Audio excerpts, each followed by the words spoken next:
नमस्कार मित्रांनो, या फार्माव्हिजनच्या ऑनलाईन डिजिटल प्लॅटफॉर्मवर मी नवनाथ ढवळे तुम्हा सगळ्यांचं सहर्ष स्वागत करतो. मित्रांनो, बघा बऱ्याच जणांची DMAR साठी जे टेक्निकल पार्ट आहे, ओके, त्या टेक्निकल पार्ट साठी सगळ्यांची मागणी होती की सर सेपरेट टेक्निकल बॅच काय करा, त्यासाठी लॉन्च करा. ओके, की आमचा नॉन टेक्निकल पार्ट कंप्लीट आहे, आम्हाला टेक्निकल पार्ट कंप्लीट करायचा आहे.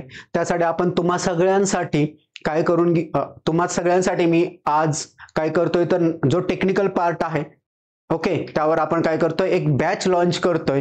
त्या टेक्निकल पार्ट मध्ये काय गोष्टी असणार आहेत ते आज तुम्हाला या व्हिडिओमध्ये सगळ्या गोष्टी समजून जातील. ऑलरेडी आपण इंटिग्रेटेड बॅच लॉन्च केलेले आहे. त्या बॅच नंतर आपण एक सेपरेट टेक्निकल बॅच काय करतोय, लॉन्च करतोय. त्या अगोदर तुम्हाला टेक्निकल सिलेबस काय आहे, ओके, त्या बॅच मध्ये काय गोष्टी कव्हर केल्या जातील, ओके, की कसा रेफरन्स आहे तुमच्या प्रश्नांचा आणि तुमच्या नोट्सचा, ओके, म्हणजे तुम्हाला कुठल्या पद्धतीने शिकवलं पाहिजे, तुम्ही कुठल्या नोट्स रेफर केल्या पाहिजेत, राईट. म्हणजे तुम्ही टू द पॉइंट जर अभ्यास केला तर टेक्निकल साठी तुम्हाला हार्डली 4-5 दिवसामध्ये पूर्ण टेक्निकलचा काय होतो, अभ्यास होऊन जातो. त्यामध्ये तुम्हाला एक्स्ट्रा काही वाचायची गरज नाही. या बॅचची स्पेशालिटी अशी आहे की तुम्हाला एवढं केलं ना त्याच्यापेक्षा वेगळं काहीच करायची गरज नाहीये. टेक्निकल पार्ट साठी तर अजिबात एकही शब्द एक्स्ट्रा वाचायचीच गरज नाहीये तुम्हाला, कारण टोटली A to Z सगळे इक्वेशन आहेत ते मी त्या टेक्निकल बॅच मध्ये काय केलेले आहेत, कव्हर केलेले आहेत. तुम्ही रिसेंट जर नवी मुंबई महानगरपालिकेची जरी एक्झाम बघितली असेल तरी त्यामधले सगळ्याच्या सगळे इक्वेशन ह्या आपल्या नोट्स मधूनच आहेत. एकही इक्वेशन त्या नोट्सच्या बाहेरचा नाहीये. ओके, अशा पद्धतीने मी सगळी नोट्स आहेत त्या कंपाइल केलेल्या आहेत की तुम्हाला एकत्रित सगळ्या नोट्स मिळतील. एकत्रित तुम्हाला त्या गोष्टी काय होतील, कन्सेप्ट क्लिअर होतील. ओके, फक्त नोट्स नाही आहेत तर तुम्हाला अशा पद्धतीने शिकवलेलं आहे की तुम्हाला फार्मसी म्हणजे काय आहे त्याचा डेफिनेटली अर्थ त्या बॅच मध्ये कळून जातो. म्हणजे एकदम ग्रासरूट लेवलला जाऊन एकदम टू द पॉइंट काय आहे, परीक्षेला काय माहिती लागतं, राईट, या सगळ्या गोष्टींचा काय केलेलं आहे आपण एकदम व्यवस्थितपणे त्या बॅच मध्ये काय केलेलं आहे तुम्हाला शिकवलेलं आहे. ती बॅच कशी असणार आहे, तुमची बॅच आहे ती असणार आहे लाईव्ह प्लस रेकॉर्डेड बॅच आहे. ओके, तुम्हाला काय लेक्चर रेकॉर्डेड असतील आणि तुम्ही कारण आपण जे स्टार्टिंगचे व्हिडिओ आहेत ते तुम्हाला रेकॉर्डेड दिले, जे की इंटिग्रेटेड बॅचला आपण घेतले होते टेक्निकलचे, आणि इथून पुढचे जे लेक्चर्स असणार आहेत तुमचे ते लाईव्ह मध्ये होतील की जेणेकरून काय होईल तुम्हाला त्याचा फायदा होईल. आणि या बॅच मध्ये काय करणार आहे, तुम्हाला मी टॉपिक वाईज MCQ देणार आहे. कारण का तुम्ही एकदा तो पॉइंट क्लिअर केला की त्याच्यावरचे MCQ जर सोडवले तर तो पॉइंट काय होतो तुमची टोटली 100% क्लिअर होतो. जेणेकरून त्या पॉइंटवर तुम्हाला कुठल्याही प्रकारचा जरी प्रश्न आला तरी काय होऊ शकतो, तो प्रश्न तुम्ही 100% टॅकल करू शकता. म्हणजे पहिल्यांदा कन्सेप्ट क्लिअर करणं, कन्सेप्ट क्लिअर केल्यानंतर त्यावर जेवढे काही MCQ तयार होतात ते सगळे MCQ काय केले जातात तुमच्याकडून, तुम्हाला PDF स्वरूपात देऊन त्याची उत्तरं दिली जातात, त्याचं एक्सप्लेनेशन आहे. अशा पद्धतीने काय आहे तुमची ही टेक्निकलचा जो पार्ट आहे तो कव्हर केलेला असणार आहे. बघा, तुम्ही जर टेक्निकलचा सिलेबस बघितला तर टेक्निकलचा सिलेबस खूपच छोटा आहे. एवढा छोटा आहे की खूप म्हणजे हार्डली 5 दिवस मॅक्स झाले तुमच्यासाठी की 5 दिवसात टेक्निकलचा अभ्यास तुम्ही व्यवस्थितपणे करू शकता, राईट. तुम्हाला पहिलाच पॉइंट आहे जनरल फार्मॅकोलॉजी. जनरल फार्मॅकोलॉजी मध्ये काय येतं, ओके, फार्मॅकोकायनेटिक्स आणि डायनामिक्स दोनच पार्ट आहेत. फार्मॅकोकायनेटिक्स आणि डायनामिक्स हे तुमचे जनरल फार्मॅकोलॉजी मध्ये येतं. ओके, फार्मॅकोकायनेटिक्स आता पहिल्यांदा सगळ्यांना माहित आहे फार्मॅकोलॉजी म्हणजे काय आहे, ड्रग म्हणजे काय आहे, फिजिओलॉजी म्हणजे काय आहे, ह्या डेफिनेशन तर त्यामध्ये आहेतच कव्हर. प्लस थेराप्टिक इंडेक्स वगैरे काय आहे, थेराप्टिक्स काय आहे, टॉक्सिकोलॉजी काय आहे, त्या डेफिनेशन त्यामध्ये आहे. प्लस फार्मॅकोकायनेटिक्स म्हणजे काय आहे, ADME, okay, absorption, distribution, metabolism आणि एक्सक्रिशन. ओके, ह्याच्यावर तुम्हाला प्रत्येक वेळेस 4-4 प्रश्न यायला लागलेले आहेत. म्हणजे तो पार्ट इन डिटेल मध्ये तुम्हाला मी त्यामध्ये कव्हर केलाय. मी तुम्हाला रेफरन्स देणार आहे की याच्यावर कोणकोणते प्रश्न आले आणि कुठून आले, ते नोट्स पण मी तुम्हाला काय करणार आहे याच्यामध्ये दाखवणार आहे. फार्मॅको डायनामिक्स मध्ये काय आहे, मेकॅनिझम ऑफ ऍक्शन, म्हणजे रिसेप्टर कसे काम करतात वगैरे, तो सगळा जो मेकॅनिझम ऑफ ऍक्शन आहे, factors affecting on the drug action, तो पण पार्ट काय असणार आहे त्यामध्ये तुम्हाला कव्हर केलेला असणार आहे, राईट. त्याच्यानंतर आहे types of drug. Types of drug म्हणजे काय आहे, तुम्हाला जो फर्स्ट फार्मॅकोलॉजी जे तुम्ही डिप्लोमाचं सेकंड इयरचं जर पुस्तक बघितलं फार्मॅकोलॉजीचं तर त्यामध्ये तुम्हाला क्लासिफिकेशन आणि टाइप्स ऑफ ड्रग आहे. ते मुलांना काय वाटतं टाइप्स ऑफ ड्रग किंवा क्लासिफिकेशन ऑफ ड्रग आहे तिथं की फार्माकोग्नोसीचा अभ्यास करायचा आहे की काही, अजिबात नाहीये मित्रांनो. ते तुम्हाला फार्मॅकोलॉजी मध्येच आहे आणि हार्डली 1 पेजची नोट्स आहे फक्त. एका पेजमध्ये तुम्हाला 2 ते 3 प्रश्न कंपल्सरी विचारलेले आहेत. ओके, म्हणजे टाइप्स ऑफ ड्रग आणि जनरल क्लासिफिकेशन साठी कुठलंही कोग्नोसीचं पुस्तक वापरायचं नाही. मुलांना वाटतं की ते कोग्नोसी मधून प्रश्न येतात का? ते कोग्नोसी मधून नाही, ते तुमच्या डिप्लोमा सेकंड इयरचं बुक आहे ना फार्मॅकोलॉजीचं, त्यामधून तो पॉईंट कव्हर केलेला आहे. ओके, केडी त्रिपाठी मध्ये नाही येते, ते कशामध्ये आहे? डिप्लोमाच्या सेकंड इयरच्या पुस्तकामध्ये आहे. तो तुम्हाला डेटा दिला जाणार आहे. नेक्स्ट आहे तुमचं ड्रग आणि डोसेज फॉर्म. हे पण तुम्ही डिप्लोमाचं जरी पुस्तक घेतलं किंवा तुम्ही केडी त्रिपाठी जरी बघितलं तरी त्यामध्ये तो पॉइंट कव्हर केलेला आहे. ओके, तो अजून कशाच्या अंतर्गत येतो तर रूट्स ऑफ ऍडमिनिस्ट्रेशन. ते जर तुम्हाला व्यवस्थित असेल तर तुमचे डोसेज फॉर्म हा पॉईंट काय होतो? कंप्लीट होतो. प्लस आपण तुम्हाला एक सेपरेट पण त्यावर नोट्स दिलेले आहे डोसेज फॉर्म म्हणून. फार्मास्युटिक्स मध्ये जर डोसेज फॉर्म आहे, ओके, जे काय 27-28 तुमचे डोसेज फॉर्म आहेत वेगवेगळे, okay, liquid solid semi solid वगैरे आहेत, ते सगळं पार्ट काय केलेलं आहे आपण त्यामध्ये कव्हर केलेलं आहे. नेक्स्ट आहे बायोअबिलिटी. हा तुमच्या जनरल फार्मॅकोलॉजीच्या अंतर्गत काय होतो? कव्हर होऊन जातो. म्हणजे ही जी छोटी नोट्स आहे ना त्यामध्येच तो आहे. इंडिकेशन आणि कॉन्ट्रा इंडिकेशन हे पण तुमच्या जनरल फार्मॅकोलॉजीच्या पार्ट मध्ये ऍज अ फार्मॅकोडायनामिक्स हा पार्ट शिकतो आपण. त्यामध्ये तुम्हाला इंडिकेशन आणि कॉन्ट्रा इंडिकेशन आपण बघतो की फार्मॅकोकायनेटिक इंटरॅक्शन काय आहेत, फार्मॅकोडायनामिक काय आहेत, मिसेलेनियस काय आहेत, ओके, ड्रग ड्रग इंटरॅक्शन म्हणतो, फूड ड्रग इंटरॅक्शन म्हणतो. ओके, ह्या सगळ्या ज्या इंटरॅक्शन आहेत तो आपण जनरल फार्मॅकोलॉजीच्या एक छोटी 12 पेजेसची नोट्स आहे त्यामध्ये हा पॉईंट कव्हर होतो. एडीआर आहे, हा आपण एडीआर आहे तो केडी त्रिपाठी मधून कव्हर करतो, कारण त्याच्यापेक्षा चांगला एडीआर कुठेच दिलेला नाहीये, म्हणजे एडीआर तिथून कव्हर होतो. रोल ऑफ अँटीबायोटिक बघा, तुम्हाला 2 कंपल्सरी प्रश्न आलेले आहेत. रोल ऑफ अँटीबायोटिक जनरल एक प्रश्न विचारला जातो रोल ऑफ अँटीबायोटिक वर. लास्ट एक्झामला विचारला होता की त्यांनी नावं दिली होती टेट्रासायक्लिन वगैरे, आपण प्रश्न पण मागणार आहे की तो तुम्हाला जर माहित असेल रोल ऑफ अँटीबायोटिक म्हणजे काय करायचंय तुम्हाला. त्यामध्ये अँटीमायक्रोबियल जे ड्रग आहेत, ओके, एक चॅप्टर आहे अँटीमायक्रोबियल ड्रग केडी त्रिपाठी मध्ये, तो चॅप्टर जर असेल, आता त्यांनी 2 प्रश्न कॉमन विचारून झालेले आहेत. ओके, तुम्हाला ब्रॉड स्पेक्ट्रम आणि नॅरो स्पेक्ट्रम अँटीबायोटिकचे डेफिनेशन विचारलेले आहे. ओके, प्लस तुम्हाला एक अँटीबायोटिकचा ग्रुप दिलेला आहे आणि हे कोणते ड्रग आहेत असा प्रश्न विचारलेला आहे. म्हणजे तुम्हाला वर्डला फर्स्ट लाईन प्रश्न विचारून झालाय. आता सेकंड लाईन काय प्रश्न येऊ शकतो की त्याचं मेकॅनिझम ऑफ ऍक्शन, कुठले antibiotic cell wall synthesis inhibit करतात, ओके, कुठले प्रोटीन सिंथेसिस इनिबिट करतात, राईट, किंवा कोणते अँटीबायोटिक आहे ते डीएनए वर ऍक्ट होतात, डीएनए गायरेज वर ऍक्ट होतात. ते तुम्हाला नेक्स्ट सेकंड लाईन प्रश्न असणार आहे, तो त्यातून असणार आहे.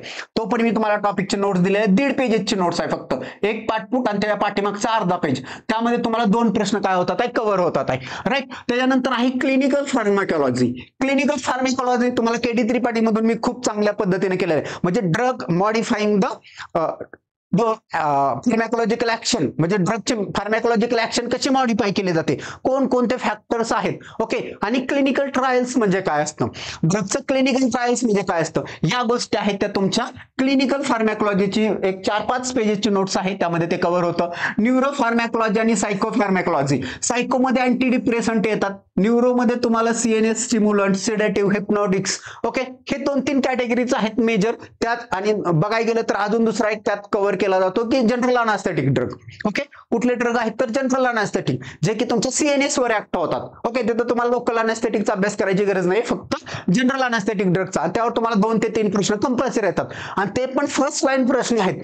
फक्त जर तुम्हाला क्लासिफिकेशन आणि मेकॅनिझम ऑफ ऍक्शन माहित असेल, ओके, तर तुम्ही हा दोन्ही टॉपिक आहेत ते परफेक्टली करू शकता. ओके, तुम्ही डिप्लोमाच्या पुस्तकातून करा किंवा अगदी केडी त्रिपाठी मधून करा. मी तर सांगेन तुम्ही डिप्लोमाच्या पुस्तकातून करा, एकदम बेसिक आहे आणि ते बेसिक प्रश्न आहेत ते तुम्हाला काय केलेले आहेत, परीक्षेला विचारलेले आहेत. ओके, कार्डिओव्हास्क्युलर सिस्टीम सीव्हीएस आहे, drug acting on heart system, म्हणजे आपण त्यातला मेजर टॉपिक माहित आहे सगळ्यांना. अँटी हायपरटेन्सिव्ह ड्रग तुम्हाला बघितलं असेल, तुम्हाला पाठीमागच्या वेळेस रिझर्पिनवर प्रश्न विचारला होता की first drug used for the anti hypertensive. आता पण तुम्ही नवी मुंबईची झालेली एक्झाम बघितली, त्यामध्ये पण अँटी हायपरटेन्सिव्ह वर तुम्हाला प्रश्न विचारलेला आहे. म्हणजेच ह्याच्यावर तुम्हाला ठरलेलं आहे की सीव्हीएस मधला कोणत्या चॅप्टर फोकसली करायचंय, तर फक्त अँटी हायपरटेन्सिव्ह ड्रग. म्हणजे बघायला गेलं तुम्हाला तर किती क्लासिफिकेशन करावं लागतात, हार्डली 3 क्लासिफिकेशन करावं लागतात. 3 क्लासिफिकेशन केलं का तुमचा पूर्ण फार्मॅकोलॉजी संपून जातो. आणि एवढं पूर्ण फार्मॅकोलॉजी आहे. त्याच्यानंतर आहे फार्मॅकोलॉजी, एपिडेमॉलॉजी आहे आणि डेंटल फार्मॅकोलॉजी आहे. हा डेंटल फार्मॅकोलॉजी आहे तो आपल्या फार्मसी क्षेत्राशी रिलेटेड नाहीये. तुम्हाला काय करावं लागतं, याच्यावर इंटरनेट थ्रू थोडासा डेटा घ्यावा लागेल की काय आहे डेंटल फार्मॅकोलॉजी, तो तुम्हाला डेटा दिला जाईल त्यामध्ये. आता नेक्स्ट आहे फार्मसी एपिडेमॉलॉजी. एपिडेमॉलॉजी म्हणजे असे कोणते कम्युनिकेबल डिसीज आहेत की त्या काय त्यांचे काय आहेत, पॉझिटिव्ह एजंट काय आहेत, ओके, किंवा त्यांचे फॅक्टर्स काय आहेत. अशी बघायला गेलं तर 56 पेजेसची नोट्स आहे मित्रांनो. किती पेजेसची नोट्स आहे डिप्लोमाला? 56 पेजेसची. पण त्याचा जर क्रक्स काढला तर एकाच पेजमध्ये निघतो. काय निघतो? एका पेजमध्ये. म्हणजे तुम्हाला 56 पेजेस वाचायची गरज नाहीये, काय नाहीये, अजिबातच नाहीये. म्हणजे एका पेजमध्ये तुम्हाला काय होतं, ते सगळा डेटा आहे तुम्ही काय केलाय, कंपाईल करून दिलेला आहे तुम्हाला, की तुमचा अननेसेसरी वेळ जाऊ नये तिथं. तुम्ही कमी वेळामध्ये काय झालं पाहिजे, मॅक्झिमम आउटपुट येण्यासाठी तुम्हाला ही फार्मसी एपिडेमियोलॉजी किंवा हे सगळं पार्ट आहे ना एकदम कंपाईल करून तुम्हाला टू द पॉइंट सगळ्या गोष्टी काय आहेत शिकवलेल्या आहेत, राईट. म्हणजे तुम्ही ही एवढा मोठा पार्ट असून सुद्धा एका पेजमध्ये, म्हणजे हा टोटल जर तुम्ही सिलेबस बघितला ना तर ह्या अभ्यास करायला तुम्हाला मॅक्झिमम 1 किंवा 2 दिवस लागतात. किती दिवस लागतात? 1 किंवा 2 दिवसामध्ये तुमचा हा जनरल फार्मॅकोलॉजीचा जो अंतर्गतचा पार्ट आहे ना तो 2 दिवसामध्ये कव्हर होतो. अशा पद्धतीने मी तुम्हाला काय केलेलं आहे, त्यामध्ये शिकवलेलं आहे. अशाच पद्धतीच्या काय केलेल्या आहेत मी तुम्हाला नोट्स दिलेल्या आहेत, राईट. नेक्स्ट आहे तुमचा इंडियन फार्माकोपिया आणि ब्रिटिश फार्माकोपिया. प्रत्येक एक्झामला याच्यावर प्रश्न आहे की इंडियन फार्माकोपियाची डेव्हलपमेंट कधी आहे, काय झाली, कशी झाली वगैरे. त्यानंतर ब्रिटिश फार्माकोपियाचे डेव्हलप. आता लास्ट नवी मुंबई महानगरपालिकेचा प्रश्न बघितला असेल तर ब्रिटिश फार्माकोपिया त्यांचं कोणतं डिपार्टमेंट करतं, तर तुम्हाला माहित असेल डिपार्टमेंट ऑफ मेडिसिन आणि हेल्थ, ओके. ते ऑलरेडी नोट्स मध्ये मेन्शन केलेलं आहे. शिकवत असताना आपण मला वाटतं हा टॉपिक ऑलरेडी तुमच्या नवी मुंबई महानगरपालिकेच्या एक्झामच्या अगोदरच रेकॉर्ड करून झालाय, शिकवलाय मी मुलांना. त्यामुळे ऑलरेडीच मी त्यांना सांगितलं होतं याचे व्हॅल्यूम्स आहेत, ओके, की प्रत्येक व्हॅल्यूमचं त्यांना मिनिंग सांगितलं होतं की कोणत्या व्हॅल्यूम मध्ये काय आहे ते, राईट. त्याच्यानंतर ब्रिटिश फार्माकोपियाबद्दल अजून काय त्यांना सांगितलं होतं की हे कोण पब्लिश करतो, त्यांचं अॅन्युअली पब्लिकेशन कधीपासून सुरुवात झालं. 1953 पासून बघायला गेलं तर त्यांचं अॅन्युअल पब्लिकेशन असतंय आणि हे पब्लिकेशन कोणत्या महिन्यात होतं. नेक्स्ट प्रश्न येऊ शकतो की त्यांचा महिना ठरलेला आहे, ऑगस्ट महिन्यामध्ये काय केला जातो, यांचं जे पब्लिकेशन आहे ते काय केलं जातं. इंडियन फार्माकोपियाचं तसं आहे का, डिपेंडिंग आपण काय केलं जातं, ज्या वेळेस पब्लिश करायचं आहे त्यावेळेस इंडियन फार्माकोपियल कमिशन आहे ते काय करत असतं, इंडियन फार्माकोपिया आहे ते पब्लिश करतं, हे आपल्याला माहित आहे. त्याची स्थापना कधी झालेली आहे, 2005 ला झाले आणि 2009 ला काय झाले ते ऑपरेशनल झाले. आणि लास्ट टाइमला त्याच्यावर प्रश्न आला होता तुम्हाला, स्थापना कधी झाली आणि ऑपरेशनल कधी झालं. आणि ऑपरेशनल मध्ये ते चारी पर्याय चुकीचे होते, त्यांनी 15-16 वगैरे दिलं होतं, तर ऑपरेशनल कधी झालेलं 9 ला. मग मी डायरेक्ट डेटा कुठून घेतलेला आहे, तर साइड वरून घेतलेला आहे, ओके. इंडियन फार्माकोपियल कमिशन आहे ना त्याच्या साईटवरून हा डेटा घेतलेला आहे, ओके. त्यामध्ये त्यांनी सरळ मेन्शन केलेलं आहे. त्याचे मी चार्ट घेतलेला आहे त्याचा की इंडियन फार्माकोपियलची डेव्हलपमेंट कशी झालेली आहे आतापर्यंत 2022 पर्यंत, त्यांचे कलर कोडिंग काय आहेत. पहिलं ज्यावेळेस आलं व्हॅल्यूम त्यावेळेस किती व्हॅल्यूम होतं, इंडियन फार्माकोपिया पहिल्यांदा पब्लिश झालं त्यावेळेस किती त्याचे व्हॅल्यूम होते, दुसऱ्यांदा किती होते, तिसऱ्यांदा तुम्हाला 11चा पाडा म्हणायचा फक्त. 11 दोन्ही 22 33 44 आणि लास्ट आहे ते पुन्हा 4. म्हणजे पहिली 2 असणार आहेत ते काय आहेत, एक व्हॅल्यूम आहे. तिसरं चौथं असणार आहे 2 व्हॅल्यूमचं आहे. पाचवं तुमचं 3 व्हॅल्यूमचं आहे. म्हणजे पहिलं व्हॅल्यूम, पहिलं, दुसरं, तिसरं, चौथं, 5वं, 6वं, ओके. 7व्याला काय असणार आहे तर 4 हे काय आहे तुमचं 7वं, 8वं, 9वं. म्हणजे प्रत्येक जर इंडियन फार्माकोपिया बघायला गेला तर काय दिलेलं आहे तुमचं, तुम्हाला डायरेक्ट विचारलं किंवा 7व्याचे किती व्हॅल्यूम आहेत तर तुम्ही डायरेक्ट सांगू शकता 7व्याचे 4 व्हॅल्यूम आहेत. हे व्हॅल्यूम आहेत वरचे, ओके. आणि हे काय आहेत त्यांचे नंबरिंग आहेत. म्हणजे तुम्हाला अशा एकदम चांगल्या पद्धतीने काय केलेलं आहे मी तुम्हाला शिकवलेलं आहे. आणि त्यामध्ये प्रत्येक व्हॅल्यूमचे स्पेशालिटी काय आहे ते पण मी तुम्हाला सांगितलेलं आहे. आणि पाठीमागचे जे प्रश्न विचारलेले आहेत ना तो त्यांच्या साईटचा जो डेटा आहे ना त्याच्यावरून विचारलेला आहे ना, बुकिश नॉलेजवर तुम्हाला प्रश्न विचार नाही. म्हणजे तो पण मी डेटा काय केलेला आहे त्यामध्ये तुम्हाला कव्हर करून दिलेला आहे, ओके. त्याच्यानंतर आहे तुमचा फार्मसी ऍक्ट 1948चा.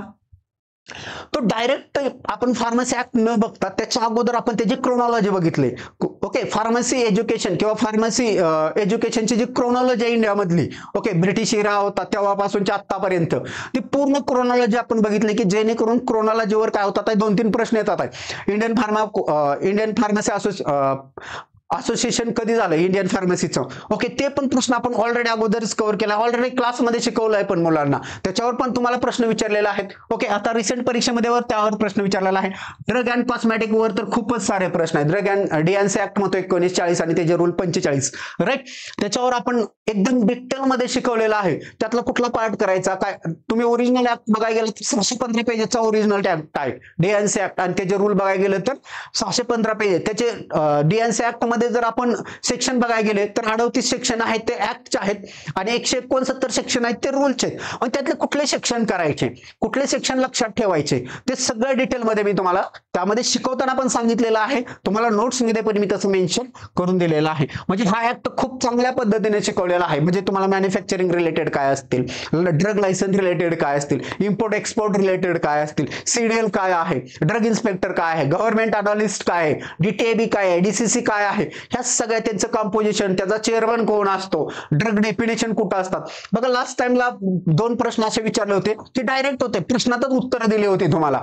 ते पण मी तुम्हाला दाखवणार आहे की ट्रॅप कसे ओळखायचे आहेत आणि तुम्हाला जनरल लॉजिक कसं बिल्डअप करायचंय. आणि आपल्या बॅच मध्ये तुम्हाला अभ्यास करत असताना शिकवत असताना तुम्हाला जनरल लॉजिकनं प्रश्न कसे सोडवता येतील ह्या सगळ्या गोष्टींचा काय असणार आहे त्यामध्ये तुम्हाला शिकवलं जाणार आहे. Food and drug administration. बऱ्याच मुलांना माहित नाही की फूड अँड ड्रग ऍडमिनिस्ट्रेशन मध्ये काय करायचं आहे. मी ऑलरेडी सांगितलं होतं, फर्स्ट लेक्चरला पण सांगितलं होतं की फूड अँड ड्रग ऍडमिनिस्ट्रेशन मध्ये तुम्हाला करायचं काय आहे. फूड अँड ड्रग ऍडमिनिस्ट्रेशनच्या अंतर्गत 4 ऍक्ट येतात. म्हणजे आपलं एफडीए डिपार्टमेंट 4 ऍक्टवर काम करतं. कुठला, त्यातला पहिला आहे तुमचा drug and cosmetic act, already होतो तुम्हाला. त्याच्यानंतर आहे DPCO, drug price control order, बरोबर. त्याच्यानंतर मॅजिक रेमेडीज आहे आणि फूड सेफ्टी ऍक्ट 2006चा. फूड सेफ्टीवर प्रत्येक वेळेस प्रश्न विचारला जातोय, तो ऍक्ट कधी आला, त्याचे ऑब्जेक्टिव्ह काय आहेत. पुढचा प्रश्न तुम्हाला असणार आहे फूड अँड सेफ्टी त्याचे रूल कधी आले. लक्षात ठेवा 2011ला त्याचे रूल आलेले आहेत. आणि आता पुढचे प्रश्न त्याबरोबर त्याचे जे प्राधिकरण आहे ते कसं नेमलं जातं, त्याचा अध्यक्ष कोण असतो, त्याचे मेंबर काय आहेत किंवा त्यांचं फंक्शन काय आहे ते तुम्हाला इन डिटेल मध्ये दिलेलं आहे. तो ऍक्ट बघायला गेला तर 45 पेजेसचा ऍक्ट आहे. हे 45 आणि हे एपिडेमियोलॉजी किती आहे, 56 पेजेस. मग ह्याचा क्रक्स किती तयार होतो, ह्या ऍक्टचा क्रक्स होतो 1 पेजेस आणि ह्याचा क्रक्स आहे 1 पेजेस. म्हणजे 100 पेजेस मधून तुम्हाला किती पेजेसचा अभ्यास करायचा, फक्त 2 पेजेसचा. म्हणजे हे तुम्हाला बॅच मध्ये फायदा होणार आहे. काय होणार आहे बॅच मध्ये, कन्सेप्ट क्लिअर सगळे शिकवून, सगळा पूर्ण ऍक्ट शिकवून तुम्हाला या ऍक्टचा क्रक्स काय होणार आहे तर तेवढा होणार आहे. म्हणजे तुमचा अननेसेसरी तुम्हाला टाइम वेस्ट करावा लागणार नाही. त्यातून काय घ्यायचं आणि काय सोडायचं हे तुमचं जाणार. म्हणजे हा एफडीए वरचे 2 प्रश्न असतील, तुमच्या एपिडेमियोलॉजीवरचे 2 प्रश्न असतील. म्हणजे एफडीएचे टोटल बघायला गेले तर 8 प्रश्न येतात एफडीए वर, फक्त 8 प्रश्न म्हणजे 16 मार्क्स प्लस याच्यावरचे 2 प्रश्न, म्हणजे काय झाले तुमचे 20 मार्क्स काय असणार आहे तुमच्या ह्या दोन्हीवर आहेत. जर त्या प्रॉपर केलं तर तुम्हाला ते 20 मार्काचं लीड मिळू शकतं. अदरवाईज तुम्ही या गोष्टींकडे दुर्लक्ष केलं, कारण तुम्ही सेल्फ स्टडी करत असताना ह्या गोष्टी एवढ्या डिटेलमध्ये करू शकणार नाही. हा डेफिनेटली आहे की कोण एवढ्या डिटेलमध्ये घुसत नाही, कारण एवढे पेजेस बघितलं का ते सरळ ड्रॉप मारलं जातं की त्यातून घ्यायचं काय. राईट. म्हणजे हे सगळा अभ्यास करून तुम्हाला हे काय केलेलं आहे, क्रक्स काढून दिलं आहे. तुम्ही जर डीएनसी ऍक्ट बघितला तो पण 600 पेजेसचा आहे. तुम्हाला एवढे करायची गरज आहे का, नाहीये. तुम्हाला त्यातून मी क्रक्स काढून दिलेला आहे की एवढीच करा, याच्या बाहेर तुम्हाला डीएनसी ऍक्टचा काही अभ्यास करायची गरज नाहीये मला वाटतं. त्यानंतर ड्रग स्टोरेज आहे, लॉजिस्टिक आहे आणि इन्व्हेंटरी मॅनेजमेंट आहे. राईट. आता तुम्ही प्रत्येक परीक्षेत प्रश्न येतोय. कालची एनएमसी ची परीक्षा बघितली तर त्यामध्ये तुम्हाला वेज अनालिसिस विचारलंय, ती काय इन्व्हेंटरी कंट्रोलची मेथड आहे, बरोबर का. तुम्हाला स्टोरेज कंडिशन विचारलेले आहेत, पाठीमागच्या वेळेस विचारलेले आहेत. ते ऑलरेडी इन्व्हेंटरी मॅनेजमेंट मध्ये स्टोरेज कंडिशन दिलेले आहेत. 2 पेजेसची नोट्स आहे फक्त. इन्व्हेंटरी मॅनेजमेंटची किती पेजेसची नोट्स आहेत, 2 पेजेस मध्ये तुम्हाला 2 प्रश्न येतात आहे. म्हणजे आउटपुट बघा, जे तुम्ही वाचताय ना तो सोर्स बरोबर आहे का नाहीये हे कंपाईल करणं खूप गरजेचं आहे. जोपर्यंत तुम्हाला त्या सोर्सवर विश्वास बसत नाहीये तोपर्यंत तुमचा अभ्यास होणे शक्य नाहीये. म्हणून ज्या पण काही नोट्स असतील, जे सोर्स आहेत, मी तुम्हाला एकदम प्रॉपरली, आता मी तुम्हाला जे पुढचं लेक्चर असणार आहे कंटिन्यू आपलं, त्यामध्ये काय करणार आहे, क्वेश्चन आणि त्याचा सोर्स कुठं आहे, त्याचं उत्तर कुठं आहे, त्या नोट्स मधलं काय, ते आता नंतर बनवलेल्या नोट्स नाहीत, ऑलरेडी अगोदरच्या रेफरन्स, म्हणजे जे अगोदर जुनीच बुक्स आहेत जे कॉलेजला यूज केलेले आहेत आपण, ते बुक्स मधला मी रेफरन्स दाखवणार आहे की इथून प्रश्न आला. म्हणजे पुढचा प्रश्न पण काय असणार आहे, त्याच्या आसपासच तुम्हाला काय केलं जाणार आहे, विचारला जाणार आहे. रोल ऑफ हॉस्पिटल फार्मसिस्ट 2 पेजेसची नोट्स आहे फक्त. त्यानंतर आहे कम्युनिटी फार्मसी, याच्यावर तुम्हाला विचारलेला आहे प्रश्न, यांच्या डेफिनेशनवर विचारलेला आहे प्रश्न. त्याच्या आता हिस्ट्रीवर विचारतील तुम्हाला पुढे की बाबा हॉस्पिटल फार्मसी हिस्ट्री कोण आहे, कधी आली, कशा आलं, पहिला हॉस्पिटल फार्मासिस्ट कुठं झालं, त्याचे हॉस्पिटल फार्मसीचे फादर कोण आहेत. मिगलानी फादर आहे, त्यांनी 1963ला असोसिएशन पण सुरू केलं होतं त्यांनी बुक. त्याच्यानंतर त्यांचं जनरल पण पब्लिश, म्हणजे आपण काय म्हणतो त्याला, एक मॅगझिन पण त्यांनी त्यावेळेस काय केलं होतं, पब्लिश केलं होतं. जसं तुम्हाला आता एनएमसी ला विचारलं होतं की श्रॉफनी कोणतं पुस्तक रिलीज केलेलं आहे, बरोबर का, 1937ला, ते ऑलरेडी मी बॅच मध्ये शिकवलेलं आहे. राईट. त्यानंतर आहे जीएनपी वर तुम्हाला 4 प्रश्न विचारतात आहे, नोट्स आहे 1.5 पेजेसची. ओके, 1.5 पेजेसची नोट्स आहे, तुम्हाला प्रश्न विचारतात 4. त्यामुळे जीएनपी खूप महत्वाचा पार्ट आहे, तो पण आपण कव्हर केलेला आहे. ओके, त्यानंतर डिसइन्फेक्टंट, तुम्हाला प्रत्येक वेळेस डिसइन्फेक्टंट वर प्रश्न विचारलेला आहे, तो तुम्हाला एका लेक्चर मध्येच कव्हर केलेत. हे सगळे पॉइंट आहेत ना एका लेक्चर मध्ये कव्हर केलेत आणि एकदम निवांतपणे एकदम क्रक्स दिलेला आहे तुम्हाला. ओके, आणि लास्ट आहे ईडीएल आणि ईसीएल. ओके, ईडीएल वर प्रश्न विचारला आहे, एसीएल वर प्रश्न विचारलेला आहे तुम्हाला पाठीमागच्या परीक्षेमध्ये. त्याची लिस्ट पण मी दिली आहे तुम्हाला, ईसीएल ईडीएल ची लिस्ट दिलेली आहे. ईडीएलचा कन्सेप्ट तुम्हाला खूप पद्धतीने सांगितलेला आहे, त्याची हिस्ट्री सांगितली की पहिल्यांदा कधी आले ईडीएल, WHO न कधी पब्लिश केले 1977 ला, त्यावेळी 208 ड्रग होते, भारतानं कधी पहिल्यांदा पब्लिश केलं, ह्या सगळ्या गोष्टी आहेत ईडीएल रिलेटेडच्या, त्या सगळ्या कव्हर केलेल्या आहेत. जर तुम्ही बघायला गेला याच्यावर एक लेक्चर आहे, 1 2 3 4 5 6 ह्याच्यावर सुरू आहे, त्याच्यावर लेक्चर बाकी 3 ट्राय झालेले, फक्त तुमचा फूडचा रिलेटेडचा राहिलाय, ह्याच्यावर 2 लेक्चर आहेत, ह्याच्यावर 4 लेक्चर आहेत, राईट, ह्याच्यावर 1 लेक्चर आहे दोन्हीवर, बरोबर, डोसेज फॉर्मवर 1 लेक्चर आहे, राईट. मग बाकी टोटल जर लेक्चर तुम्ही बॅचची जर आउटपुट कॅपॅसिटी बघितली तर तुमचे टोटल लेक्चर 30 पण होत नाहीत आहे. किती लेक्चर होत नाही? 30. म्हणजे टोटल रेकॉर्डिंग आहे ते 30 तासाचं पण नसणार आहे. तुम्हाला किती रेकॉर्डिंग असणार आहे? 25 तासाचं फक्त. आणि 25 तासामध्ये तुमचं आउटपुट काय असणार आहे? 40 प्रश्नांचं. बघा, हा आउटपुट रेशो खूप महत्वाचा आहे. तुम्हाला सांगतो, तुम्हाला 1000 लेक्चर बघून पण त्यातून 40 मार्क्स येणार नाही, ते तुम्हाला 25च लेक्चर बघायचं आहे. आणि तर एखाद्या कॅन्डिडेटला 25 लेक्चर बघायचं म्हटलं तर पर डे 5 लेक्चर जरी बघितलं तर 5 दिवसामध्ये तो टोटली फार्मसी काय करू शकतो? संपवू शकतो. एवढं चांगल्या पद्धतीचं आउटपुट आहे ते आपल्याला तुम्हाला या बॅच मधून मी देण्याचा प्रयत्न केलेला आहे, राईट. म्हणजे तुम्हाला नोट्स आहे प्लस तुम्हाला व्हिडिओ लेक्चर्स आहेत, या सगळ्या गोष्टी काय केलेल्या आहेत एकाच तुम्हाला गोष्टीमध्ये काय केलेलं आहे आपण कव्हर केलेलं आहे. ओके, बघा, बॅच बद्दल थोडी माहिती तुम्हाला मी सांगून देतो की बॅच ही तुमची टेक्निकल बॅच असणार आहे डीएमआर फार्मसी ऑफिसरची. ती बॅचची फीज आहे 1199 फक्त. किती आहे? 1199. ओके, त्या बॅचची ऑफर असणार आहे तुम्हाला 31 जुलै पर्यंत. ओके, त्यानंतर जर काय वाटलं तर तुम्हाला ती ऑफर पुन्हा पण वाढवून दिली जाईल. ज्या मुलांना बाबा काही जणांना काय प्रॉब्लेम असेल तर त्या कंडिशन मध्ये तुम्हाला काय केली जाईल? बॅच आहे त्या बॅचची ऑफर सुद्धा काय केली जाईल? वाढवून दिली जाईल. ओके, हे आपण ऍप आहे फार्माविजन. ओके, तुम्ही गुगल प्ले स्टोअरला गेला, फार्माविजन म्हणून सर्च केलं तर तुम्हाला हे ऍप दिसेल, हा लोगो दिसेल पीव्हीचा, फार्माविजन. ओके, हा लोगो वरून तुम्ही बॅच ओळखू शकता. ते ऍप डाउनलोड करायचंय. डाउनलोड केल्यानंतर रजिस्टर करायचंय. रजिस्टर केल्यानंतर स्टोअरला गेला का तुम्हाला ती बॅच दिसून येईल. तिथं डायरेक्ट परचेस करायचं आहे, तुम्हाला तिथंच पेमेंट करायचं आहे. ओके, आपण एकदम सोयीस्कर प्रोसिजर आहे तिथे काय केलेलं आहे तुम्हाला ठेवलेले आहे. ओके, तुम्हाला कॉन्टॅक्ट नंबर आहेत ते मिळून जातील. ते कॉन्टॅक्ट नंबर बघून घ्या, 7972192119. ओके, दुसरा कॉन्टॅक्ट नंबर आहे 88471921. हे दोन्ही काय आहे? कॉन्टॅक्ट नंबर आहेत. तुम्हाला डिस्क्रिप्शन मध्ये पण काही जे कॉन्टॅक्ट नंबर आहेत ते मिळून जातील, राईट. ही बॅच बद्दलची थोडीशी माहिती होती, राईट. त्याच्यानंतर आपल्याला बघायचं आहे की प्रश्न आणि त्याचा रेफरन्स.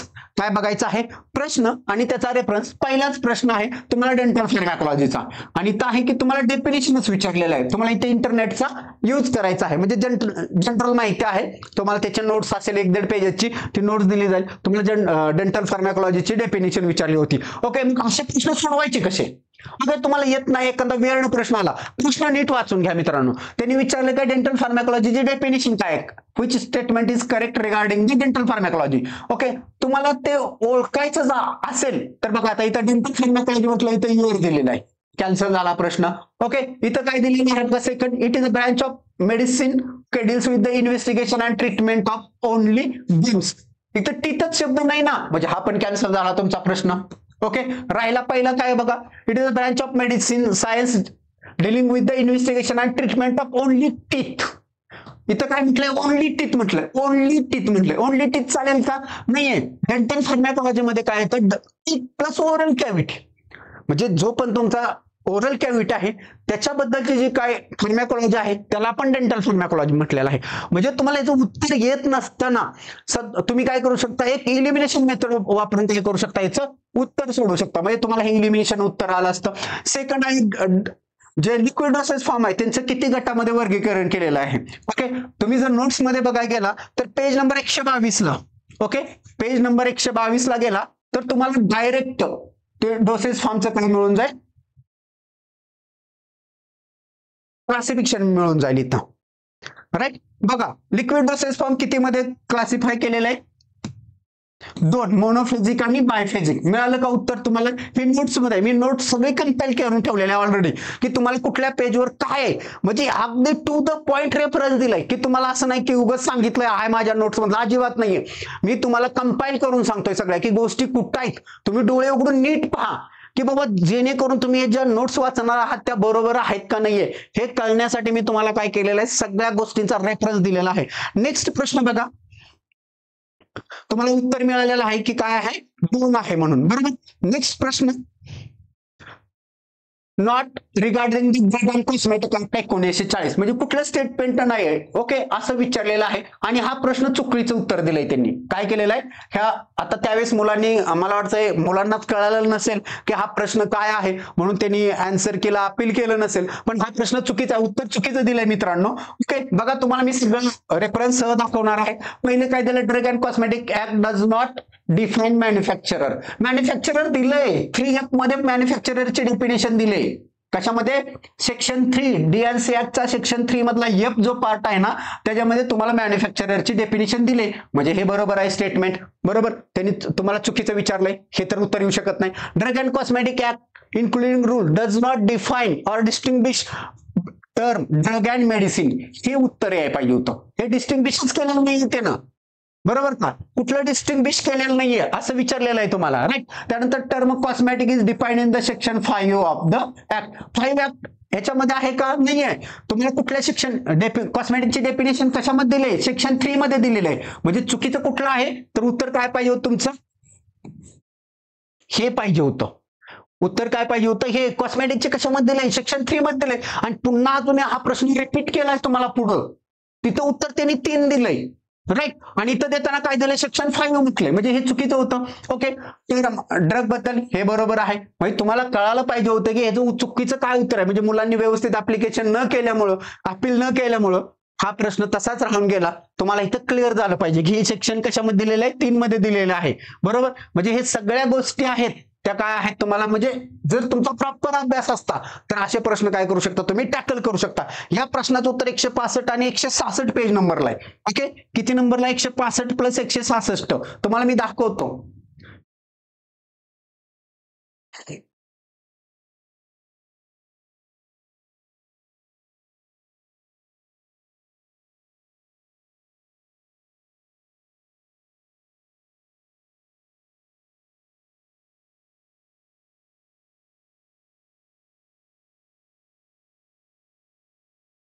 एक मिनिट फक्त.